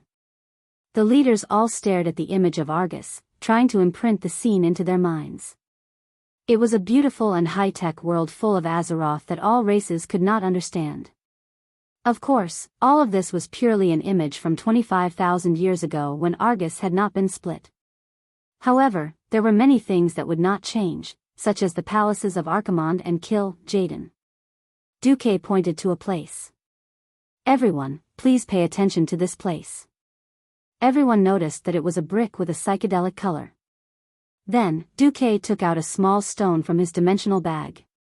The stone was very small, but under the magnification of the magnifying glass, everyone immediately recognized that this small stone was the same color as the brick of Kill, Jaden's palace in the image. When we attacked the Outland, Illidan went to Kill, Jaden's palace. That doesn't prove anything, right? William said neutrally. Duque did not refute. He first summarized the defense system of Jaden's palace and made it into a list for everyone to see. Then, he took out a magic mirror photo. Everyone, look at the mark on Illidan's leg. This time, everyone did not speak. Duque said again, the question is, if it was a normal summon, why would it trigger the defense system of Jaden's palace? Imriel clenched her fists and did not speak. Duque switched the image. It was a group of night elves with partial demonic appearances. Now, look at Illidan's Illidarii army. They call themselves demon hunters, not half-demons. We have confirmed that the method used by this group of demon hunters is to kill a powerful demon, then extract the essence of the demon's soul, seal it with a special magic, and suppress it in their own bodies. This way, they obtain the powerful strength of the demon. Please note that the souls of the demons that are treated in this way cannot return to the twisting nether and be resurrected. Every leader had the same question in their hearts: would the Burning Legion really let Illidan do this? Please note that after I and the former Archbishop of the Holy Light, Alonso's fail, the souls of the demons that they used included powerful demons like the Lesser Void Lords. When I fought in the Ancient War, there were only 1,000 demon overlords in the twisting nether. At this point, everyone had a more reasonable judgment in their hearts. Whether or not Illidan was against the Burning Legion was another matter. At the very least, he was definitely not loyal. Duque really wanted to say something like, when I returned from the Ancient War, I was fortunate enough to peek into Azeroth's future from the River of Time. I saw Illidan in the middle of planet Azeroth, which is now the location of the Great Maelstrom, fighting against the Burning Legion. But after some consideration, Duque said another version of the statement. The situation in front of us now is that Illidan's strength has reached the level of an intermediate Void Lord. None of us here have the power to completely destroy his soul. If we kill him, his soul will return to the twisting nether. If he is our enemy, then he can still be resurrected by Jaden. At most, his strength will be reduced a little, but he can still continue to attack Azeroth. At this point, Duque made his final statement. On the other hand, if he is really what we think he is, then a living Illidan is more valuable than a dead one. This time, Imriel really had nothing to say, but she raised another question. All right, I accept the reason for not killing Illidan. But how should I appease my people? After saying that, Imriel lowered her head deeply. The Drenii girl's depression made Duque sigh. Duque said, next, Ilun and I can focus on researching the soul casket and let Valen's soul see the light of day again. If he is a prophet, he will probably have no problem appeasing the Drenii. Before Valen fled, he had been one of the 3 leaders of Eridar for thousands of years. In addition to the time he fled, he had a reputation of 30,000 years. How could a rookie leader like Imriel compare to him? This was already the best result. Duque clapped his hands to get everyone's attention. All right, I think there is no need for the throne to vote now. The leaders all smiled and shook their heads. At this time, Jaina spoke. But if we use the Holy Light as a reason to pardon Illidan, it will be easily seen through by the Burning Legion, right? Tyrande, who had been silent all this while, clenched her fists and suddenly looked up. Just as she was about to say that she would pardon Illidan in her name, Duque shook his head and smiled. I will talk to Isra and tell him that Malfurion Stormrage pleaded with Isra to not execute Illidan. Then let Isra claim to have seen some kind of revelation. This time, everyone laughed. Only Dooku would dare to use the Dragon Clan as a pretense. The Dragon race already had a lot of power. Isra, who was in charge of the Emerald Dream, was Cenarius' adoptive mother, and was also the big boss behind the Night Elf Druid religion. With Isra's appearance, the Night Elves would not dare to say anything. Secondly, the Dragon race was used to being arrogant. Who would dare to object and confront the Dragon race themselves? Anyway, with Duque's good relationship with the Dragon race, anyone who objected would not be able to do anything about it. Perhaps this was the privilege of the Guardians of Azeroth. When Duque said this, Tyrande immediately gave him a look of infinite gratitude. Duque knew that he would be in luck again. Under Duque's manipulation, the impact of Illidan's imprisonment was minimized to the greatest extent. Firstly, Illidan did not attack any race on the Azeroth continent, whether it was the Night Elves or humans. Secondly, the only Draenei who had a deep hatred for Illidan, as well as some Draenor orcs, were all attracted by one thing. Duque and Elun worked together to open the soul box, and as a result, a strange situation appeared. The souls of the former Great Chief Orgrim and the Draenei prophet Willan were both trapped in the soul box and could not come out. Both of them used their powerful spiritual power to control the souls in the soul box, but like conjoined twins, they could not be separated at all. Now, if the tribe wanted to communicate with Orgrim, the Great Chief had to come out. If they wanted to find Willan, then Willan had to come out. Alright, now both sides could not do without these two. Then what should they do? After some discussion, because the soul box was the Draenei's artifact, the soul box was handed over to the Alliance for safekeeping. The safekeeping place was in Theramore, supervised by Jaina. If the tribe wanted to find Orgrim, they could also come over. It was not too far away. Usually, the tribe could have a small team stationed in Theramore as warehouse managers.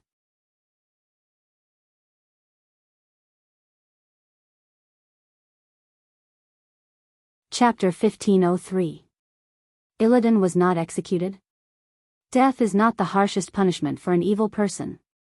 And we need to be clear, who is our real enemy? Who is the evil enemy that forced us to leave our homeland and wander the universe for 25,000 years? In the magic mirror, the Draenei saw the translucent Valen bathed in golden holy light, guiding them as usual. Countless Draenei wept bitterly, thanking the mirror image's direction. A new era has arrived. It's rare for us to meet a powerful organization that has the same beliefs as us and is willing to protect us, the Alliance. We should cherish this opportunity, recuperate, and advance hand in hand with the Alliance. Valen's position in the hearts of the Draenei was unparalleled. The reputation he had accumulated for 30,000 years was not something a new leader like Imriel could compare to. The problem was, Valen was dead, and he could not come out of the soul casket for 24 hours, because it would be an unnecessary burden on his soul. If he could not suppress the resentful souls, Valen's soul might be destroyed as well. This special situation made it impossible for Valen to continue as the leader of the Draenei. It was because of this awkward situation that Imriel's ascension to the throne was inevitable. In addition to Valen's support for his disciple, it could be said that unless Imriel caused trouble with the Alliance, her position as leader was as stable as a mountain. In Theramore's newly built soul tower, Imriel knelt on a cushion-like object in front of the soul casket. In front of her was Valen's kind figure. "Teacher, I am troubled. Please speak." Teaching and answering questions is a teacher's duty. I was busy with the survival of the race and neglected to teach you. Now is not the worst, at least I have more time to teach you and the other Karabeir apprentices. Imriel looked at the exquisite soul casket that looked like a carved box. "What I said to you, will His Excellency Orgrim hear it? He can't hear what I don't want him to hear. This is my pride." When it came to how to use soul power, Eridar was the one who was the best. "It's about the Alliance's throne meeting." Imriel fidgeted anxiously with her fingers. She may be a leader now, but in front of Valen, she would always be a student who never grew up. What? Does the Alliance have policies that are not beneficial to the Draenei? No, it's not. However, Merid told me that since this was an alliance of many countries and races, the Draenei needed to find strong allies in order to increase their authority within the Alliance. But no matter how hard I try, I can't make any progress. Imriel began to count with his fingers. Dwarves and gnomes don't care about the way of the holy light. After I explained that we had lost those high-tech legacies, they only cared about the quality and quantity of our holy water.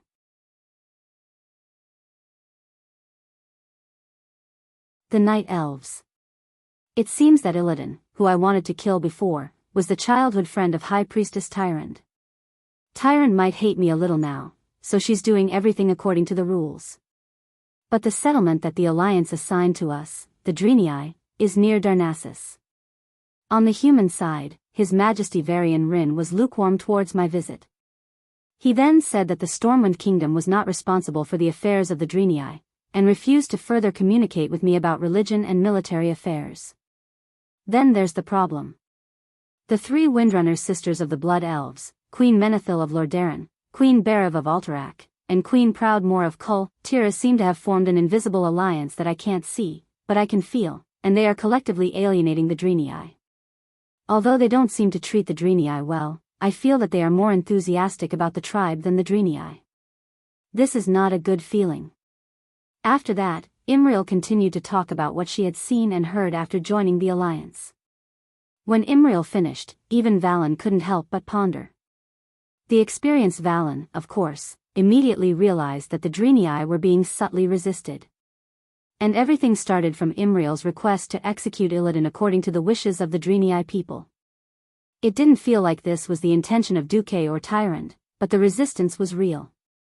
From the current situation, it could be judged that the alliance had the most financial resources, the Marcus family directly under Duque, the Sea Kingdom of Cultivation, and the trade alliance Alterac.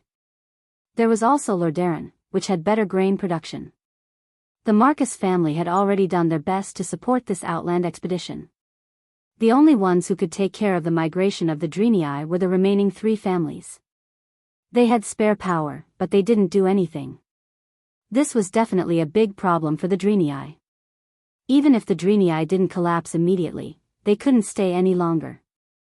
After defeating Illidan and his forces, Thrall had rescued his fellow orcs, so it was inevitable that the army would retreat. The remaining Draenei would definitely not be able to withstand the next attack of the Burning Legion. Other than Azeroth, which had the anti-Titan planet magic circle, the Draenei had nowhere else to go. If they were to encounter the resistance of the countries within the alliance, it would be really bad. My child, have you noticed that the leaders of the countries and forces that are resisting you have one thing in common? Imriel suddenly realized. They are all women? Yes, it's very likely that they have a good relationship with each other. They are best friends or sisters. I suggest that you find them and sincerely apologize. Not only do you give up on pursuing Illidan, but don't mention anything about Vashj. These two did cause great suffering to the Draenei in the past, but now they are within the alliance. Imriel nodded. In the next few days, Imriel eagerly followed Valen's instructions and went to visit. Unfortunately, it was still of no use. There was no sarcasm, but there were still soft nails sent to the Draenei girls. Imriel originally wanted to find Duque. However, Duque encountered a more critical problem. The Dark Portal, Year 24, 2nd of June, Duque received a floating bottle in Karazhan. It was very interesting. This bottle actually followed the flow of the elements in the spacetime rift, entered the only gap that Duque had deliberately left, and floated into Karazhan. That was the place where the Virgin Maiden was guarding. Duque used the magician's hand to open the bottle, and suddenly a paragraph of text popped out of the bottle. It formed a line of words in the common language in the void, 10th of May, Isle of Quell, Donna's, Morningstar Village. Duque couldn't help but smile. You're finally here.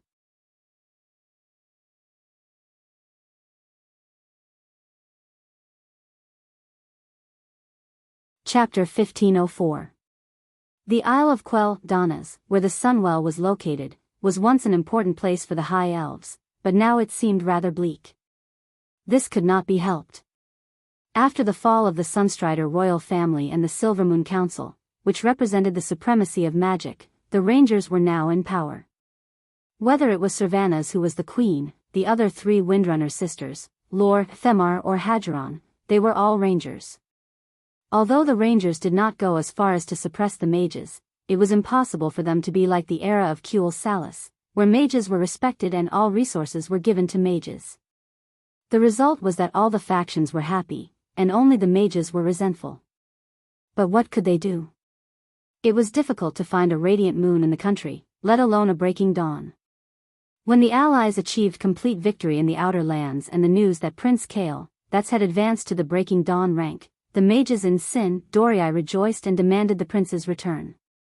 Anyone with a discerning eye knew that anyone could return, but not the Sunstrider royal family. Otherwise, where would they put Queen Sylvanas? Kael, that could be considered reasonable and publicly stated, I am guilty. If a felony like betraying the country could be easily forgiven, then anyone could commit treason. If the country needs me, I will rush back to help in the war, but I will never return to Sin Doryai. This has nothing to do with Her Majesty the Windrunner. It is purely my personal atonement. Instead of returning, Kale, that's chose to enter the Dalajan Kiran Tor Parliament again. With the support of Duque and Jaina, he was unanimously elected as the chairman. Duque and Jaina, as well as the still missing Ronan, were nominal members to maintain their influence in the Dalajan. Apart from the mages in Sin Doryai who were disappointed, it could be said that this was the best outcome for everyone. On the 10th of May, a mysterious figure appeared unexpectedly. His appearance, his attire, and his staff that could not be more typical had evoked the dusty memories of many mages. After some hesitation, countless mages who were supposed to be on duty knelt on one knee. Your Majesty, 1, 2, 10, 100. When the entire Sunwell garrison team knelt before the mysterious man, he opened his arms, a pair of withered arms that had lost all moisture.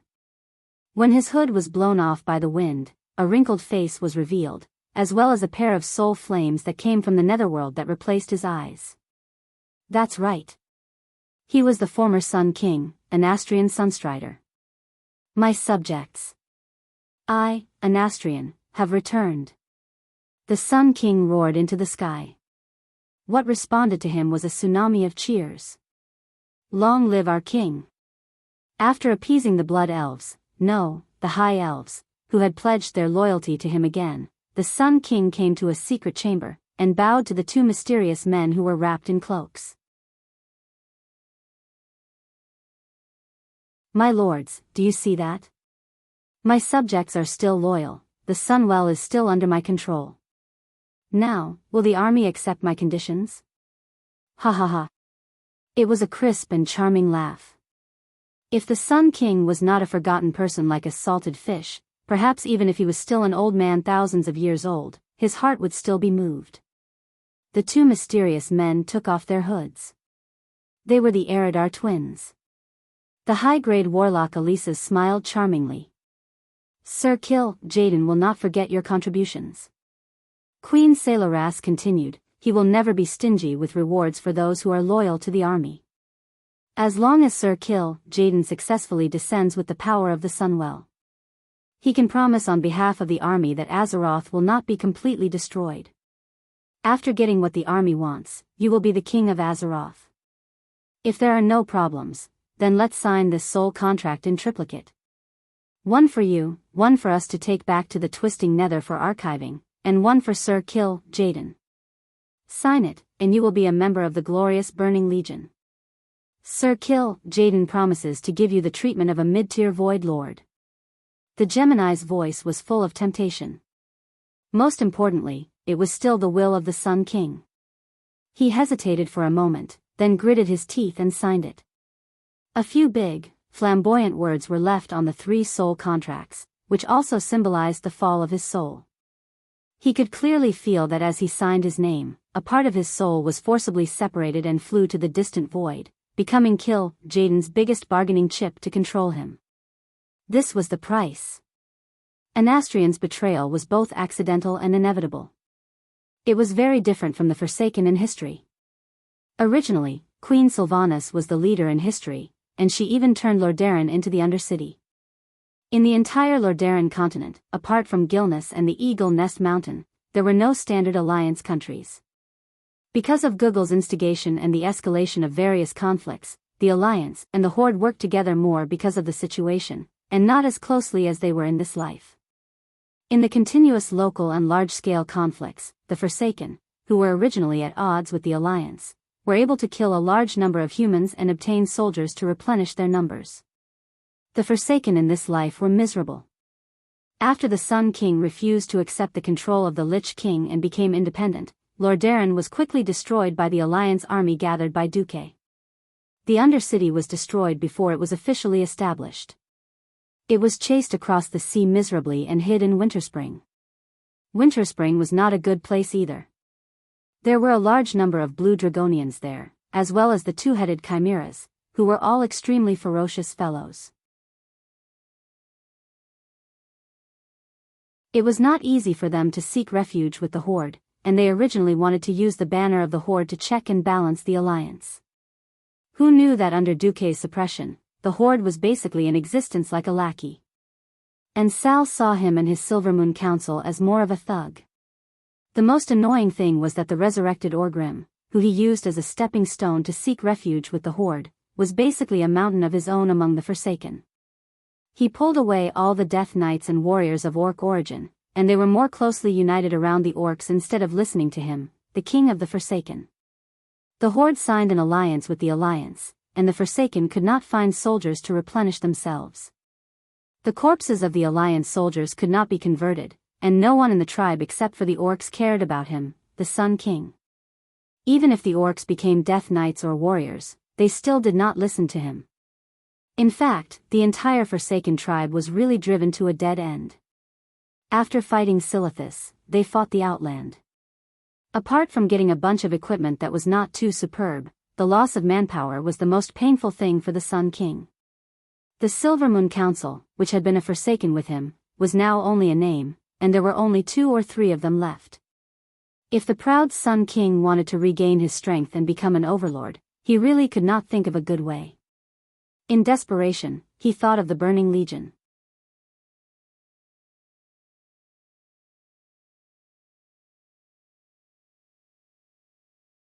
Chapter 1505. Power was one of the sweetest poisons in the world. Once you got used to the feeling of being in control of the country, you would no longer consider giving up. Having been at the peak of power for thousands of years, the taste of power had long been imprinted in the deepest part of an Astrian's soul. In order to retain power, he could rely on Arthas, who seemed stronger at the time, and the Lich King Zul behind him. When he realized that he was not used to being a servant and being treated as a slave, the stubbornness in his soul immediately flared up. Thus, during the 3rd battle at the Dark Portal, he easily betrayed the Lich King. After joining the tribe, when his subordinates were killed again and again, and his strength was constantly reduced, he could not bear it anymore. Thus, in the Outland, he secretly found a way to kill Jaden from a captured demon. Even after relying on the Burning Legion, he was still very careful. The Legion was not invincible. The tragedy of the ancient war and the Archeron's bones had repeatedly proven this. In the deal with the Eridar twins, he repeatedly emphasized that only when Jaden completely descended to Azeroth would he raise the flag of rebellion in the tribe and respond to the Burning Legion. Before that, he would still be the most loyal servant of the great chief, Sal. The Eridar twins laughed coldly. This laughter made an Astrian's hair stand on end. In his heart, this was the Legion's distrust of swaying people who wanted to gain benefits from both sides. Recently, the Legion has rarely been able to enter the core of the Alliance and the Horde to obtain the latest and most detailed information. If I stay in the tribe, it will be beneficial for Sir Jaden to descend. Aless laughed. Haha. Let's put it that way for now. Salola said with a smile, no matter what, your contribution will not be small. The Eridar twins disappeared. The ones who were here before were only their soul projections. Feeling lost, the Sun King slowly walked out of the secret chamber and looked up at the palace that once belonged to him, the beams painted bright red, the brilliant ceiling made of marble and inlaid with gold leaf, the magic stone chandelier connected to the well of the sun that was always lit. The images went from blurry to clear until every detail was reflected in the eyes constructed by the fire of the soul. It's mine. It's all mine. It belongs to me. I want them all back. The Sun King opened his arms and let out a roar that shook half of the palace. The mages loyal to him knelt on the ground and chanted the holy name of the Sunstrider. Soon, the Sun King came to a secret room that only he knew. As soon as he stepped into the room filled with cobwebs, the dusty floor lit up with mysterious magic runes. All of the runes formed a huge circular magic array that emitted a blazing red light. The light flickered as if it was welcoming the arrival of the true master of the Sunwell. Begin. The Sun King seemed to be talking to someone, but he also seemed to be talking to himself. After saying that, he began to chant an incantation. This was a secret valve that controlled the water in the Sunwell. Even Kale, that's didn't know about this place, let alone the current queen of Sin, Dorii, Sylvanas. He looked in the direction of Silvermoon City with extreme disgust. Even though he was looking at a pitch-black wall, he felt that his gaze had transcended space and landed on the usurper, nailing her to the throne that should have belonged to him. He. Accompanied by the Sun King's cold laughter and the powerful energy of the Sun Well, more spatial holes appeared on the already slightly broken planet Azeroth's protective circle. These holes could not allow a Lord-level demon to pass through, but it was enough for the Eridar warlocks to complete their descent. Green teleportation doors opened in the palace corridors and halls of the Sun Well. Facing the Eridar demons that walked out of the teleportation doors, the High Elves were like their High Elves from 10,000 years ago. They knelt before these ugly and evil creatures that prided themselves on their nobility. Ha. The Eridar warlocks began to cast spells, injecting evil energy into the bodies of these self-indulgent High Elves, rotting their souls and bodies. Every High Elf's body changed. A pair of black goat's horns grew out of their foreheads. Sharp, vampire-like canine teeth grew out. Their originally fair skin turned the color of wheat, and there were many evil runes on their skin. A pair of short black wings grew out of their shoulder blades, making them look a little out of place. There was also the green evil light that flowed from their wrists and ankles. They had turned from pure elves into a demon subspecies, Shadow Blade Elves.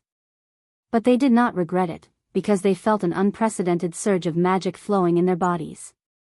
For a moment, fanatical laughter and praises came from every palace in the Sunwell Highlands. All right, I should go. I'll leave the rest to you. After the Sun King arranged everything, he turned around and opened a teleportation door to leave. Unfortunately, those who saw him off were not only his subordinates, but also Duque. In Karazhan, Duque hugged Sylvanas affectionately. Beside him lay Aurelia and Sasha. When they saw this scene, their bodies trembled in anger. Anastrian. You bastard. It's not enough to betray all of Quell, Dorii. You want to betray Sin, Dorii as well? If not for Duque holding her, Queen Sylvanas would have probably jumped up on the spot and killed her way to the Sun Well, stopping the escaping Sun King and beating him up first. Duque smiled, and there was a hint of nonchalance in his smile. The reason why conspiracies are scary is that before they start, everything is unknown. If it's a known conspiracy, then it's just a clown dancing in our palm. We can crush it easily. Aurelia was convinced. No wonder you've been sneaking into the Sunwell Highlands in all sorts of ways besides staying in Karazhan. So this is what you're up to. Sasha rubbed her eyebrows. You're amazing. There's even a live broadcast. Queen Sylvanas suddenly rejoiced. If not for Duque's precautions, once Jaden successfully descended, New Silvermoon would be the first to suffer. This brand new city built on the edge of the ruins of the old city had been restored to its former glory after 9 years with the full support of the Alliance, making it the new pride of Sin, Dorii. The Windrunner sisters did not want this new city to be destroyed. That would hurt the morale of the citizens.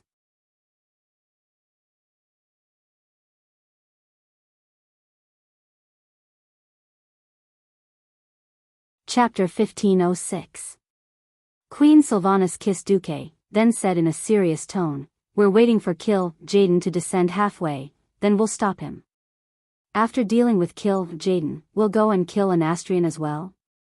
He's already defected to the Burning Legion, so Thrall has no reason to protect him this time, right? Duque smiled and shook his head. We're not going to deal with Anastrian this time. The Forsaken mages are still useful to the Horde. Even if Thrall agrees to expel the Forsaken from the Horde, there's no point in him secretly protecting the bones. After all, we can't use the Holy Light to search every corner of Kalimdor. Sylvanas was indeed the Queen of Darkness who was very good at conspiracies.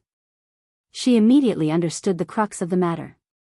For example, even if Illidan committed all sorts of evil outside, as long as he did not directly harm his own country or people, there would be no absolute hatred and conflict of interest between the two sides. You want to keep Anastrian alive and let him find a chance to bite the Horde? Yes. It'll be difficult. You know, there are a few dreadlords in the Forsaken faction who betrayed the Burning Legion. If things go wrong and an Astrian pushes the blame to his subordinates, then there's no way he'll be able to get rid of him. As long as he's still useful to the Horde, Thrall won't easily touch him. A confident smile appeared on Duke's face. Don't worry, I have absolute evidence. A moment ago, a soul contract had been placed on the desk next to Duke's. The Sun King would never have dreamed that the Eridar Gemini were actually Duke's people. There was no such thing as a soul contract in triplicate.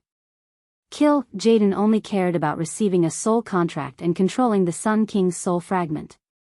He didn't care about anything else. As long as he could control an Astrian, that was enough for him. He would never have thought that the Eridar twins, who were trembling in fear and looked like they were about to piss their pants, had already planned to betray him.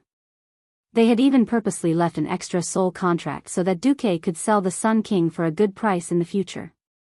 If Kill Jaden knew that the Eridar Gemini, who had been reduced to running errands and serving as cannon fodder, had long since sided with Duke, it was hard to imagine what kind of expression he would have. The three Windrunner sisters didn't know what Duke had mastered, but they had been Duke's women for a long time.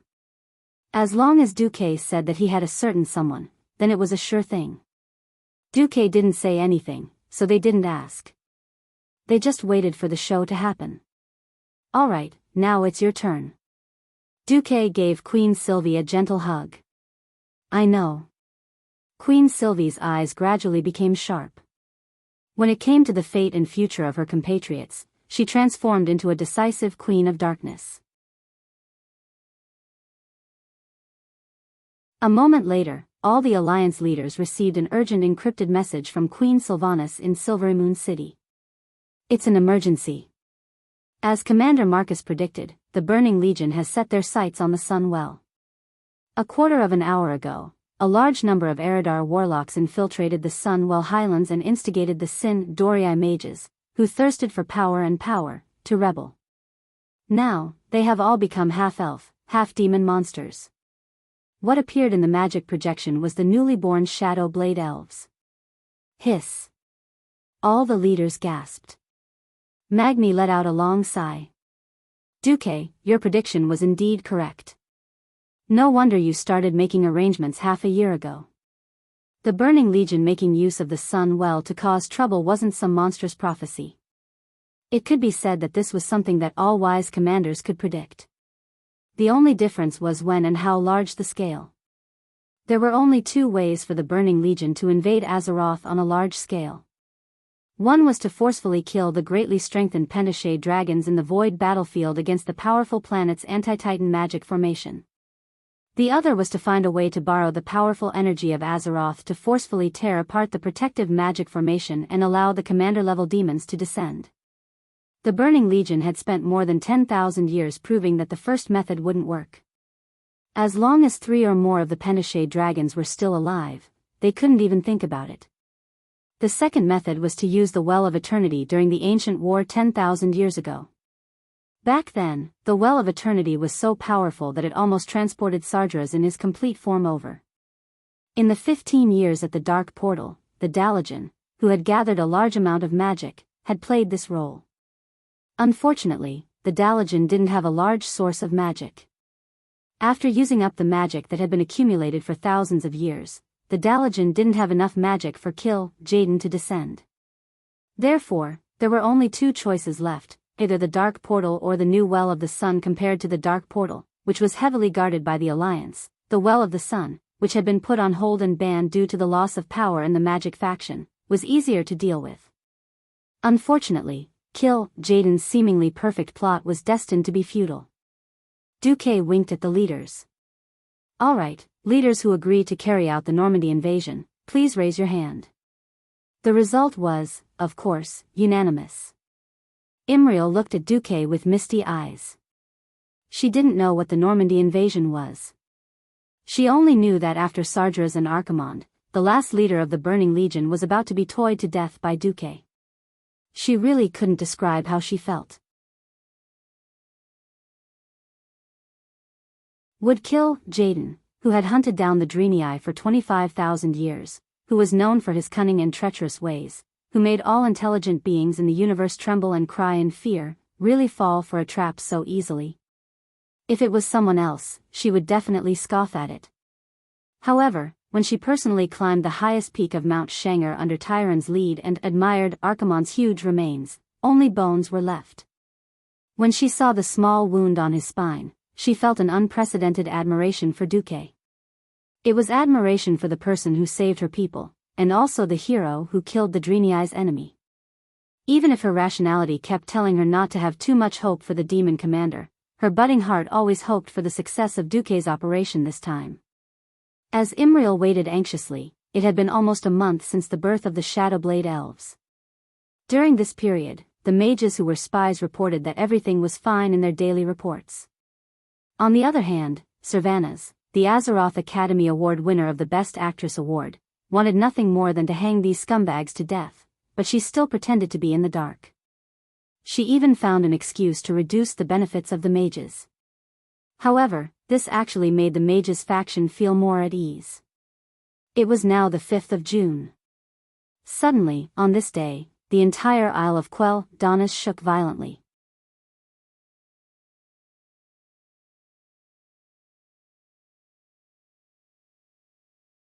Chapter 1507. Roar. A strange sound rang out on the Isle of Quell Donas. The piercing howl quickly formed an intuitive concept in the mind of Servanas, who was in the palace of New Silvery Moon. If it was like the sharp sound of an arrow being shot, then the length of this arrow was probably the distance between Silvery Moon City and the middle of the Long Song Forest. The violent howl swept across the ruins of the old Silvery Moon City from west to east, and rushed towards New Silvery Moon City. Even though Servanas was mentally prepared, he still felt the back of his head go numb.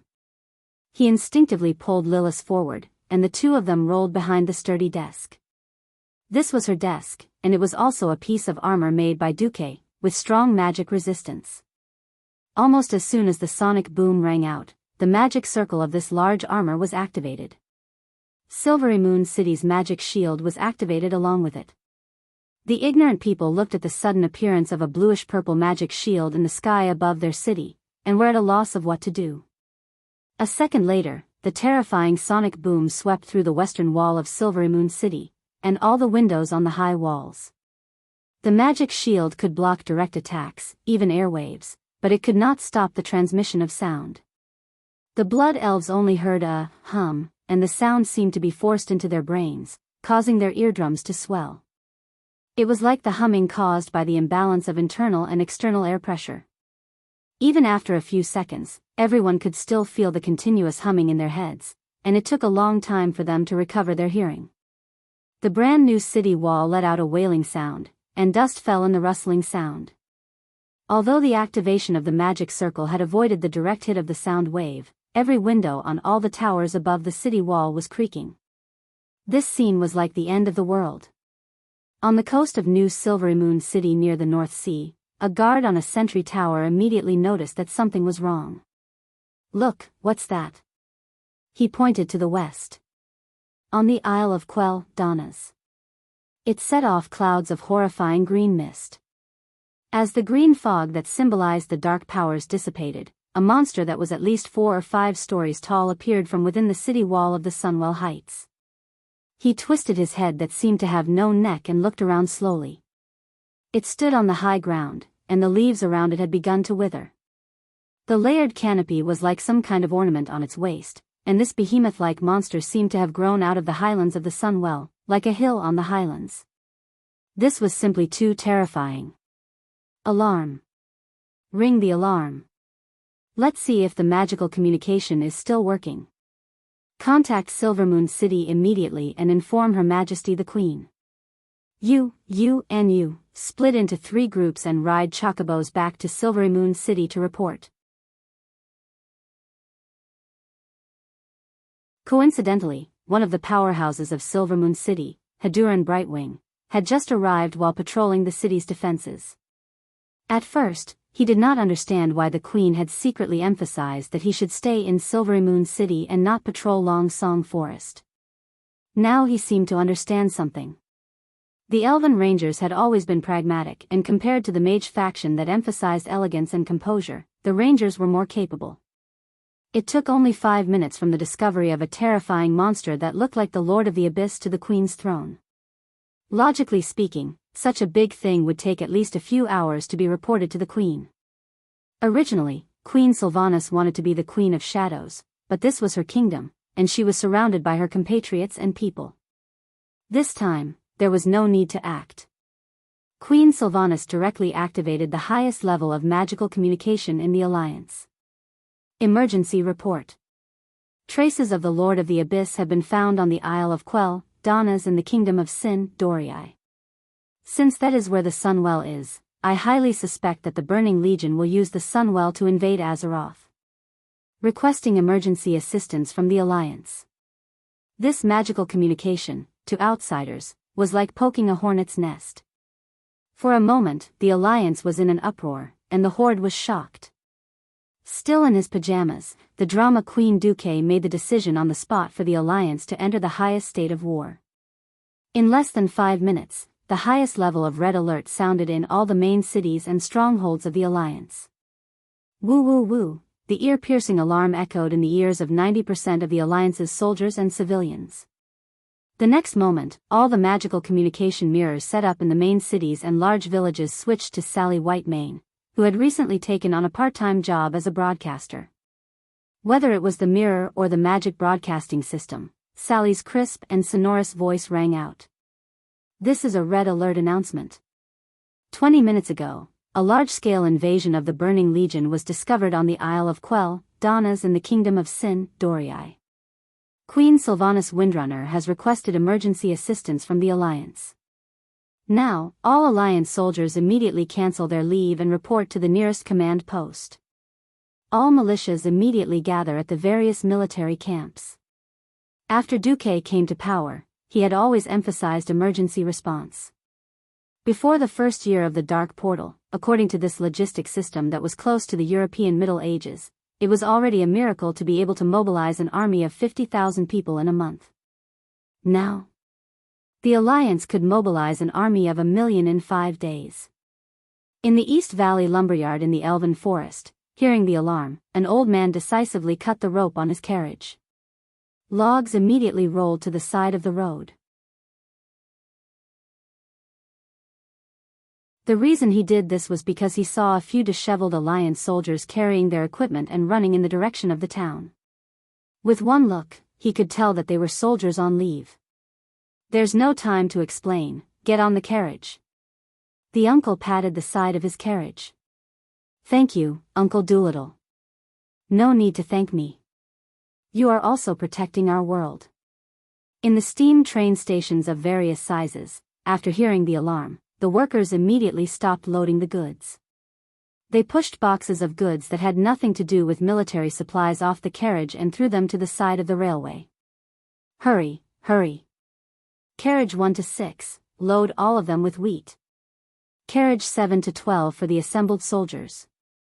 As soon as the stationmaster finished speaking, a thin stream of silver flowed into his field of vision. It was the Alliance soldiers, some sitting in carriages, some running. Although they were a little disheveled, it did not hinder them from converging on the railway like rivers flowing into the sea. At this moment, the Alliance, the war machine that had never completely stopped, was once again in full force.